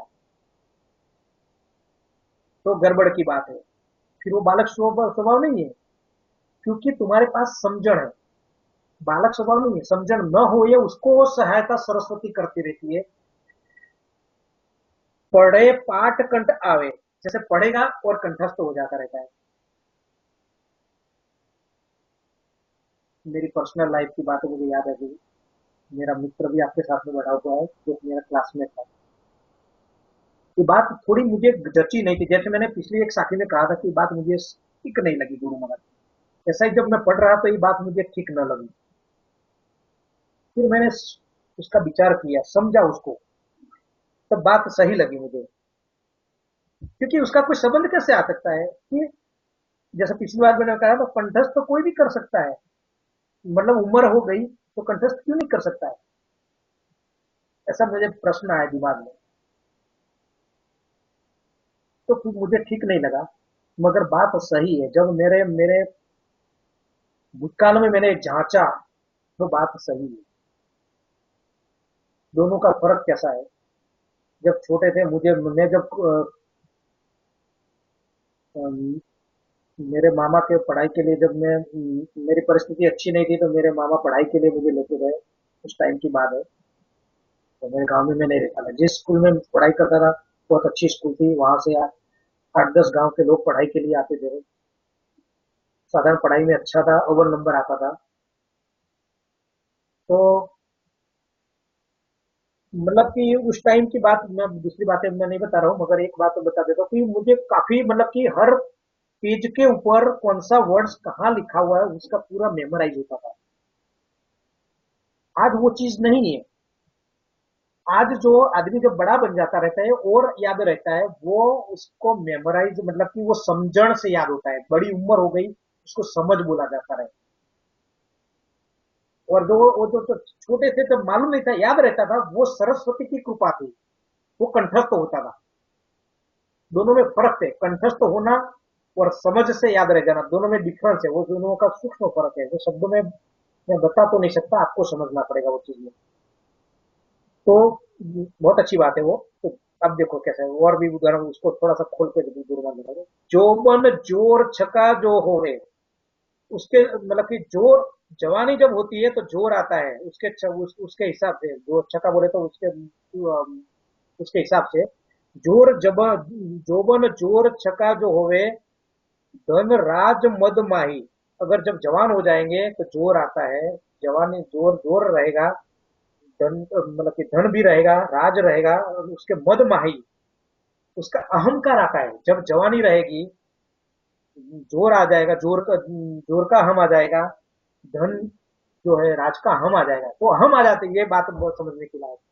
जब वाणिज्य आप पढ़ लेंगे, ज्ञान पढ़ लेंगे, तो अहम आ जाता रहता है। तो हम, अब एक बात तो अच्छी बात है, आप बोलेंगे कैसे हम, इसमें कौन सी बड़ी बात है, बात नहीं आता है ऐसा आप बोलेंगे। नहीं, मैं एग्री नहीं। क्यों? देखो आगे गुरुमान बता, तो नहीं मेहर सरस्वती करे। जब जोर, जैसे गुरुमान एक बात बता रहे हैं कि जब ये मद अहंकार जो आ जाता रहता है, तो महर सरस्वती करे। जब तुम्हारे पास जोर है, समझण है, सब कुछ है, तो सरस्वती कैसे महर करेगी? वेद न सीखा जाए। जब मतलब कि जब राजा बन जाएंगे, बड़े बन जाएंगे, तो कंठस्थ नहीं होता है वेद। वेद न सीखा जाए, वेद वो फिर वो सीख नहीं सकते आप, सीखा नहीं जाता। मैंने बोला ना वो मैच नहीं होता थोड़ा सा, मगर गहराई में आपको जाना पड़ेगा, आपके हिसाब से वो समझना पड़ेगा, जो साथी के हिसाब से शब्द फिर बनते नहीं। तो मेहर सरस्वती, जब आपके पास जोर है, जवानी है, धन है, पैसा है, राजपाट है, तो आपके ऊपर सरस्वती मेहर क्यों करेगी? जरूरत ही नहीं है। जब बोले हैं जब वो चीज नहीं है तब मेहर करेगी। सो वेद सिखाना चाहिए। बालक बहुत गुरासु दूजे, ये लक्षण होना चाहिए सब। यहाँ गुरु महाराज वो कहना चाहते हैं पूरा भाव। मेहर कब होती है? तो मेहर तब होती है जब अहम नहीं रहेगा, ना समझ बन जाएंगे। बालक बहुत गुरासु दूजे, जब जैसे एक बालक रहता है गुरु से डरता है, ऐसा डर का भाव होना चाहिए। गुरु आप सत्संग में नहीं जाएंगे तो क्या होगा, आज अटेंड नहीं करेंगे तो। मैंने आज पहले जैसे उठा, बहुत से राम्स नहीं है, मैंने पहला अनिल भैया को मैसेज किया, मैंने स्पेशल 4-5 के नाम डाले। परीक्षा होती है, पहला मैसेज वही था जैसे जैसे मैं रात को उठा, कि भाई ये 4 नाम आ गए सत्संग के अंदर, इसका महत्व है। परीक्षा कभी कभी होती है, परीक्षा हर रोज नहीं होती है। तो फिर नाम वो तब तक वो आए नहीं थे, फिर जैसे जैसे आ गए मुझे बताया गया। तो ये डर लगना चाहिए कि मैं ये आज की सत्संग में नहीं जाऊंगा तो बाकी की जितनी 1000 सत्संग कर लो, मगर गुरु को जब जरूरत होती है, जिस चीज का जो प्रभाव होता है, जिसका फायदा जीवों को मिलने वाला है, वो अगर अटेंड न करो। बहुत मेरे पास में ये मित्र है जो कल वो उनके दिमाग से निकल गया कि आज सत्संग है, मैंने ग्रुप में फोन किया, याद दिलाया कि भाई कल सत्संग है, ध्यान में नहीं रहा। उसके पास कोई व्यवस्था नहीं थी आने के लिए। मुझे मैं थोड़ा नर्वस हो गया कि अकेला मुझे सत्संग करना, रूम में बैठे कैसा लगेगा, अकेला करता हूँ। और वो भी रात को 3-4 बजे, मतलब कि 5-6 बजे अकेला ही बोलता जाऊँ, कैसा लगेगा 3-4-5 बजे। फिर सुबह में फोन आया, फिर उस जिस आदमी को रख के आना था, कोई आदमी उसका फोन नहीं उठा रहा है, एम्प्लॉय काम तैयार, कोई व्यवस्था नहीं, कुछ भी नहीं। करते करते कुछ तो भी हो गया, दूसरे को छोड़ के आ गए, मगर आ गए। नहीं आते थे तो उसके 1000 पॉइंट कट जाते थे, क्योंकि वो चीज बहुत इंपॉर्टेंट होती है। कुछ ना कुछ बात होती है, गुरु को जरूरत कभी कभी होती है। हर रोज का काम किया हुआ कुछ मतलब का नहीं रहता है, मगर जब जरूरत होती है बहुत, उसका उस दिन तुम्हारा जो लगाव कितना है, कैसा है, क्या छोड़ सकते हैं, कितना माया में तुम्हारा ध्यान है, उस दिन उसकी परीक्षा होती है। तो आ गए तो 1000 पॉइंट भी मिल गए उसको, आ गए। तो एक चीज ये बात है, ये मतलब कि डर लगना चाहिए, उसके ऊपर मेहर ज्यादा होती है। बालक बहु गुणासु दूजे, बहुत गुरु। तो शिष्य ने गुरु से डर रखना चाहिए। जैसे गुरु से जो बालक रहता है, जो जैसे डरता रहता है, उसके ऊपर ज्यादा मेहर होती है। इंद्र या जोर न कोई, जिसके, देखो बहुत अच्छी बात है, जिसके इंद्रिय का जोर नहीं है उसके ऊपर कृपा होती है। आप पहलवान है, अहंकार है, जो भी बातें गुरु माँ ने बताई, सब बात का जो ऊपर बताई गुरु माँ ने, जोर है, जवानी है, सब कुछ है, धन है, दौलत है, ज्ञान है, ये सब एक ही बात में चीजों में आता है। अगर ये सब चीजें हैं तो मेहर कैसे होगी? सबसे बड़ी बात मैं अगर सिखाऊं, एक बात जरूर कहूंगा, मोक्ष में जाने के लिए केवल में नियंत्रण प्राप्त करने के लिए आपने सीखा हुआ दोनों बातें हैं, काम में आएगा नहीं भी आएगा। इस तरह से अगर आपने सीख लिया है, जो आपको बाधा डालता है, गुरु के प्रति प्रेम नहीं हो पाएगा, कि सबको सुनने की जब तक आपकी तैयारी नहीं होगी, मैच करने की, देखो सीखो करो क्या कहना चाहते, तो उस ज्ञान आपको नुकसान करता होगा। वो ज्ञान सिखा हुआ कुछ भी काम में नहीं आएगा। ऐसे बहुत से राम सिंह ने बहुत सीख लिया हुआ है जो मुझे सिखाते हैं, जिसको मैंने सिखाया हुआ है, आप सोच भी नहीं सकते। तो ऐसा ज्ञान कभी कोई जरूरत नहीं है, कभी काम में नहीं आने वाला है। कितना भी सीख लिया, शब्द शब्द का अर्थ कर लो, मुखपाठ कर लो, कोई काम में नहीं आएगा। कुछ भी जानकारी नहीं है। मगर जो अभी गुरु महाराज बोल रहे हैं कि जिसका बल नहीं है, जवानी नहीं है, जोर नहीं है, इंद्रिय का जोर नहीं है, सोच नहीं है, कुछ भी ज्ञान नहीं है, ना समझ है, उसका काम तो एकदम सरलता से बन जाएगा। क्या चीज धारण करना है, हाँ थोड़ा कुछ सिखा हुआ है कि भक्ति कौन है, कौन सी है, किसे लाया, किस तरह से क्या करना पड़ेगा, सत्संग में जाना, प्रेम जगाने के लिए अच्छी बात है।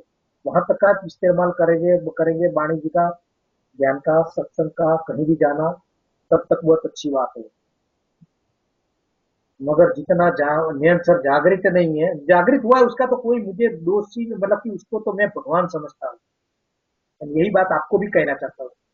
गुरु महाराज ने स्पष्ट कही है, तीन ही बातें गुरु महाराज ने कही, जिससे निरंतर मिला वो गुरु को मतलब कि वो आपके सदगुरु है। दूसरा परमात्मा जिससे कनेक्ट हो गए और आपके ब्रह्म शंका जो भी है डायरेक्ट कनेक्ट हो जाते हैं, ज्ञान उतार गए। जैसे मैंने आपको एक दो बातें मैंने बताई, मैंने ज्यादा करके पर्सनली मेरी बातें नहीं बताई, क्योंकि विषय फिर मूल विषय रह जाता और उसके पर चला जाता।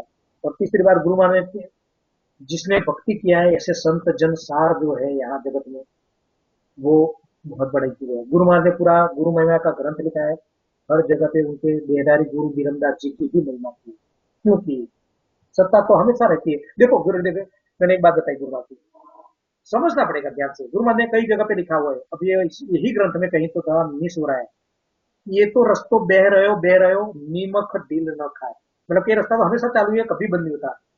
एक जगह पे लिखा है गुरु महाराज की, ये सत्ता बार बार ना आवे, दोनों अलग हो गया। दोनों बातों में फर्क होता है, तो कुछ चीजें ऐसी रहती है, ध्यान से समझना पड़ेगा क्या कहना चाहते हैं गुरु महाराज, क्यों कहना चाहते हैं। सब बातें कहने का मतलब ये चीज ध्यान से समझना पड़ेगा। तो यहाँ, जब वाह महर सरस्वती करे, यू सद ऐसे, जब वाह महर सरस्वती करे, यू सत गुरु विद जोई। दोनों की विधि एक सर की है। जैसे वो ना समझवान रहता है, बालक ना बुद्धि का रहता है, इसलिए वो सरस्वती की महर होती है।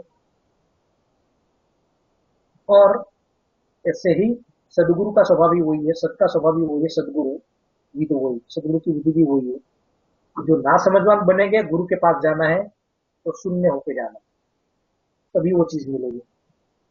तो बहुत जरूरी है। ये कहने में सरल है, ये गुण आने में, ये स्वभाव आने में बहुत कठिन है।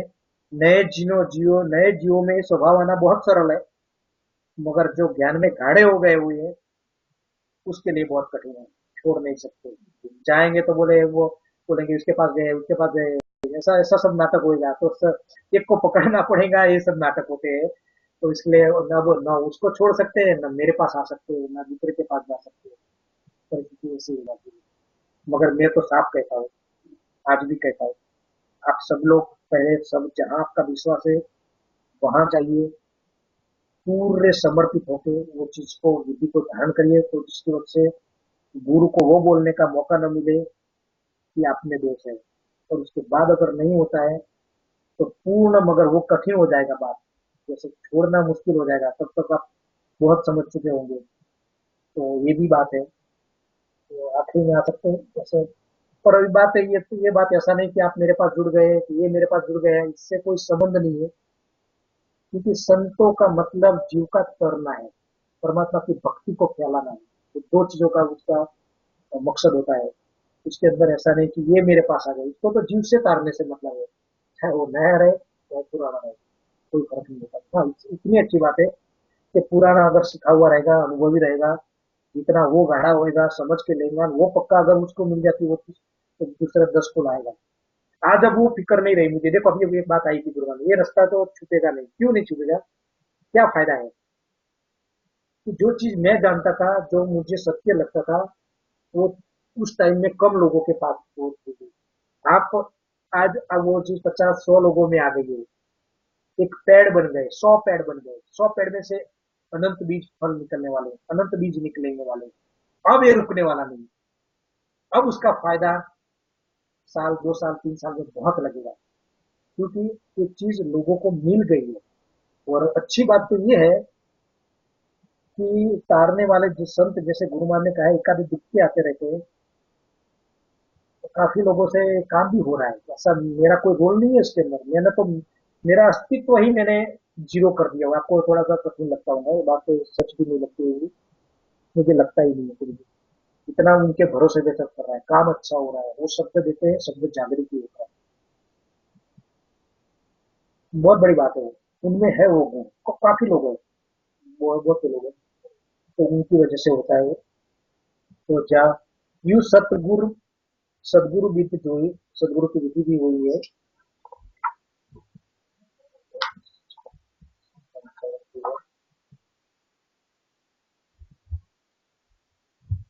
और किसब चाहे सो कर ले। गुरु महाराज बोल रहे थे बाकी का जो कौन सा किसब, बाकी का कोई भी ये स्वभाव धारण कर लो, कुछ भी कर लो, कौन सा, ये ना समझ होना है वो बड़ा स्वभाव है, वो वैसा धारण करो।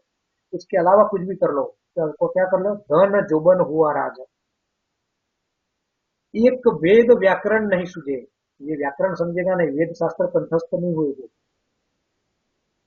यूं केवल नहीं काजा, ऐसे ही केवल का काम होएगा नहीं, क्योंकि उसकी कृपा नहीं होती, मेहर नहीं होती। ये बहुत इंपॉर्टेंट है, क्योंकि ये केवल, ये जो सत्ता प्रकट होती है, शब्द जो प्रकट होता है वो परमात्मा के वहां से आता है, कुदरत से आता है, सदगुरु के माध्यम से आता है। देखो ध्यान में रखना, ऐसा मतलब गलत फहमी मत रहना, कुदरत से आता है, कुदरती आता है, कुदरती कुदरती नहीं आता, कुदरत से आता है, सदगुरु के द्वारा ही आता है।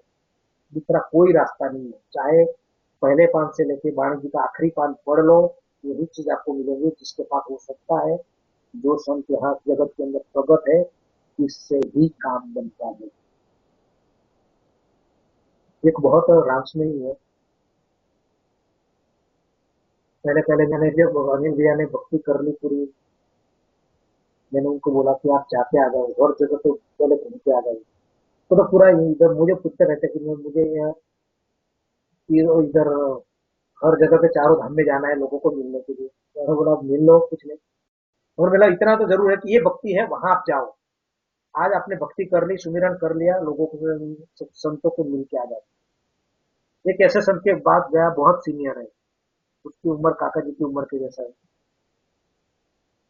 वो बहुत, गुरु महाराज का जो धाम है इससे सर सिर्फ 10-15 किलोमीटर ही दूर रहता है। जैसे जो शब्द अनिल भैया ने मुझे बताया वही भाषा में बात कर रहा हूँ। वो गया उनके पास, रात मुकाम भी शायद उनके पास किया, काफी चर्चाएं की, लोगों की बातें हुई।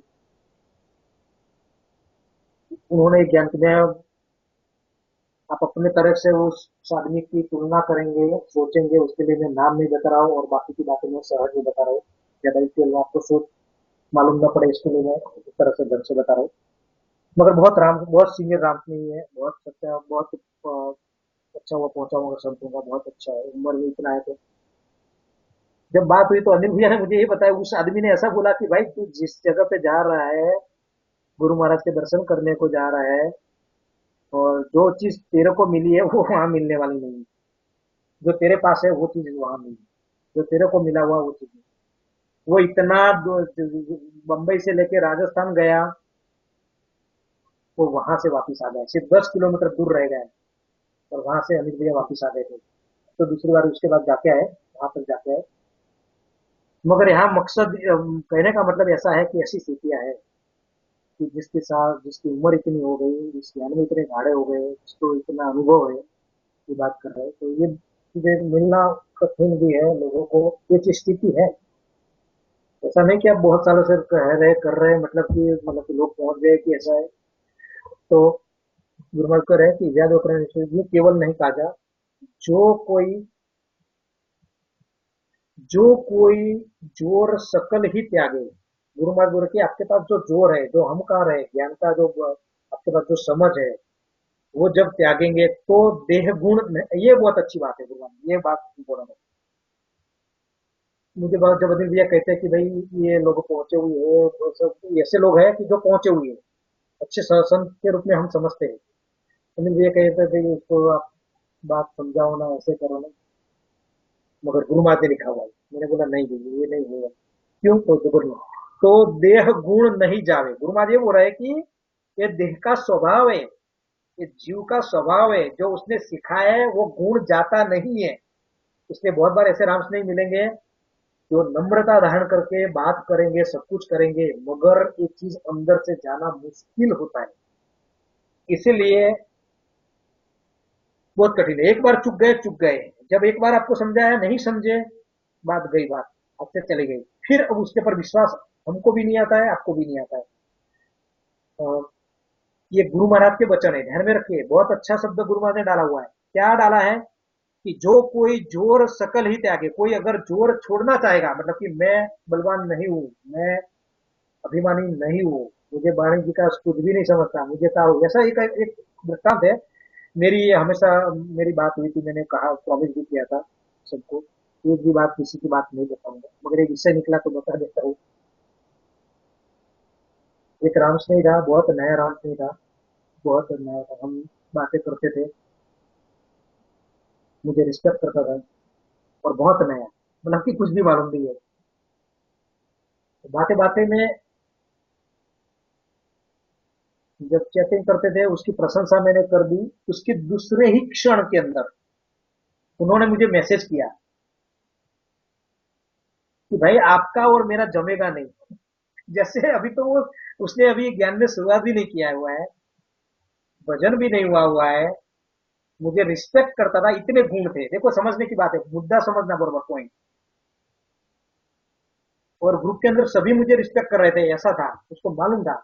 तो भी उस क्षण के बाद उसने मुझे मैसेज किया कि भाई आपका और मेरा मेल नहीं खाएगा।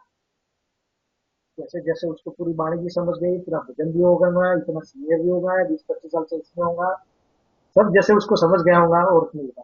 फिर मैंने उसके दूसरे क्षण फिर मैंने जवाब दिया कि भाई तूने गलत तो किया नहीं है और माफी मांग रहा है। मैंने बोला तूने गलत नहीं किया कुछ भी, तू माफी क्यों मांग रहा है, कौन सी चीज का मांग रहा है। मगर मुद्दा यहाँ होता है, कौन सा, ये बात करें गुलाब, कि जो कहने में दिखता नहीं है, नम्रता धारण करेंगे, बहुत से राम से मिलेंगे, भैया बता दो, कर लो, मगर गुरु महाराज यहाँ बोल रहे हैं कि जो देह का जो गुण है नहीं जावे, वो नहीं जाएगा। इतने सालों से, 20-25 साल से तुम समर्पित हो चुके हैं, जिसके वहां से भजन अगर सही है कि नहीं, वो तो जिसके पास सही है वो जानेगा। वो चीज उसको सिखाई नहीं गई है, मगर जो चीज उन्हें उसके गुरु के पास से, कोई भी हो, उनके गुरु को समर्पित होकर जो चीज उसने पाई है, वो छोड़ने के लिए कभी तैयार नहीं होगा। बात करेगा, सब कुछ कैसे छोड़ेगा, वो 25 साल से उसका शिष्य बना हुआ है, इससे लिया हुआ है, और बाकी के गुण भी अच्छे रहते हैं। तो वो आपको बोल भी दे, वो छोड़ नहीं सकते, क्योंकि ये तो गुरु ने आगे ही बता दिया, मेहर किसके पर होती है। वो छोड़ नहीं सकता और मिल नहीं सकता, और बात करेगा तो भी नहीं छूट सकता है। उसका कारण गुरु ने बता दिया, कौन सा, कि तो देह गुण नहीं जाएगा, उसका अंदर से स्वभाव होता है भैया, तो ध्यान में रखना। बहक बहक जाना मत। एक बार अगर पक्का गाढ़ा राम से नहीं बन गया, उसको तारना बहुत मुश्किल है, पड़े रहने दो। वो आएगा, पूर्ण समर्पण से आएगा, ऐसा नहीं कि उसकी मतलब कि पॉसिबिलिटी नहीं है, ऐसा मत समझो। कोई भी चीज असत्य नहीं है। तो बात ये बात है, तो जो कोई जोर सकल ही त्यागे। कोई बोलेगा कि मैंने जोर छोड़ दिया हुआ है, मैंने अहंकार छोड़ दिया, मतलब कि मैं तुमको समर्पित कर दिया, मैं सब कुछ भूल जाता हूँ, मुझे मालूम नहीं है, अब तारो, ऐसा करके आते, तो भी गुरुमा बोले कि तो देह गुण नहीं जावे। बालक जवान कौन विद होवे, गुरुमा देव बहुत अच्छी बात बताई। आप जवान हो गए, जवानी का जोर आ गया, आप बालक कैसे हो सकते हैं, उसका गुण कैसे प्राप्त, बालक का गुण कैसे आ सकता है, क्योंकि जीव के स्वभाव के साथ होता है वो चीज।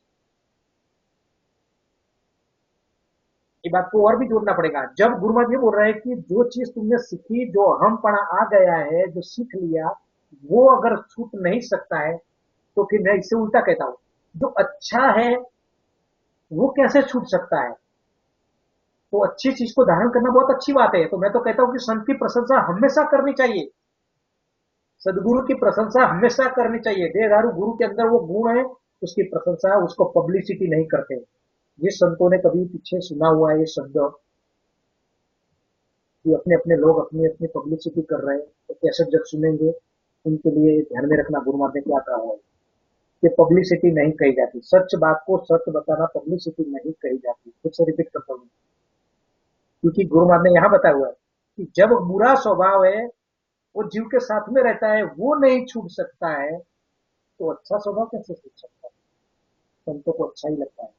ऐसे कोई भी संत मैंने उसके अंदर रूबरू देखे हुए कि ज्ञान की प्रशंसा करो, ज्ञान की महिमा करो, सदगुरु के पास जाओ, ये सभी सदगुरु को अच्छा लगता है, काका जी से लेके, तो इसमें कोई गलत नहीं, चाहे मैं रहा चाहे कोई भी रहे। अगर उस पर, अगर वो आपको दिखावा करते होंगे कि वो अपनी प्रशंसा नहीं करते, तो वो सिर्फ आपकी सोच है, अच्छा लगता है ही, और कोई बुराई नहीं है उसके अंदर। अच्छी चीज धारण करने में कोई बुराई नहीं होती। गुरु माते वो ये तो दूसरा विषय है, दूसरे विषय पे रहता है, मगर बात को थोड़ा सा जोड़ सकते हैं। गुरु माँ ने बोला हुआ कि मैं चोर हूँ, लबाड़ हूँ, ऐसा हूँ, मगर क्या क्या, कौन सा चोर, कौन सा लबाड़, क्या चोर लिया? तुम्हारा मन चित चोर लिया। इस तरह से चोर है, लबाड़ है। ऐसे ही तुमको अभिमान है, सदगुरु को अभिमान है, घमंड है। कौन सा घमंड है? ज्ञान का घमंड। कोई बुराई नहीं है उसमें, है तो वो चीज चले जाने वाली नहीं है, क्योंकि वो तो सत्ता लेके आया हुआ है, मालिक का कौन मालिक है? तो जो ऐसा गुरु है, सदगुरु है, वो मालिक के भी मालिक, उसको कोई दोष लगने वाला नहीं, वो चाहे कैसा भी कर ले। तो सर मैं आपको फिर से कहता हूँ,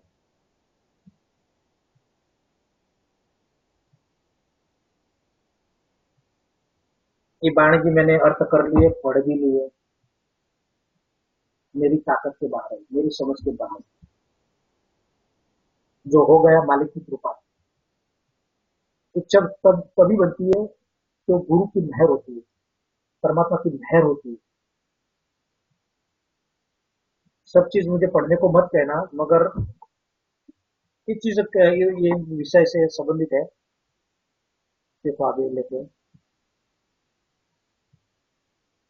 बालक का जवान कौन विधि होए, युग केवल गुण का है, केवल का भी वही स्वभाव है। कौन सा स्वभाव है? बड़े बन गए तो छोटे का स्वभाव कैसे आएगा? वो चीज छूट नहीं सकती, ऐसा गुरुमत कहना चाहते हैं। जो केवल का भी वही स्वभाव है, ऐसा गुरुमत कह रहे हैं। तो वो केवल का गुण नहीं लगेगा, क्योंकि हम कहा गए बालक बहु गुरासु दूजे। गुरु माता जी बता रहे हैं कि जो बालक गुरु से दूसता है, डर लगता है, गुरु ने बोला वो बात सही, गुरु ने बताया डर लगेगा, वो वही धारण करता है, समर्पित होता है, शरण में आता है। गुरासु दूजे, ऊंच नीच के माही। अगर गुरु बोलेगा, गुरु अगर ऊंचा भी बोल देगा, नीचा भी बोल देगा, तू ऐसा है, तू ऐसा है, तो भी बुरा नहीं लगेगा शिष्य को, गुरु ने बालक को, गुरु से। तो केवल माय दोष नहीं कोई, तो केवल के अंदर कोई दोष नहीं लगता है। केवल के अंदर कोई दोष नहीं, ऊंचा नीचा अगर गुरु बोल दे तो भी उसमें कोई दोष नहीं। पूर्ण पद पणो न जाही, पूर्ण पद पाणो पूर्ण पद पणो न जाही। इसका जो गुण है, पणो मतलब कि गुण, पणा, उसका उसका गुण जो है, केवल का जो गुण है वो भी जाता नहीं है, उसका स्वभाव नहीं जाता है।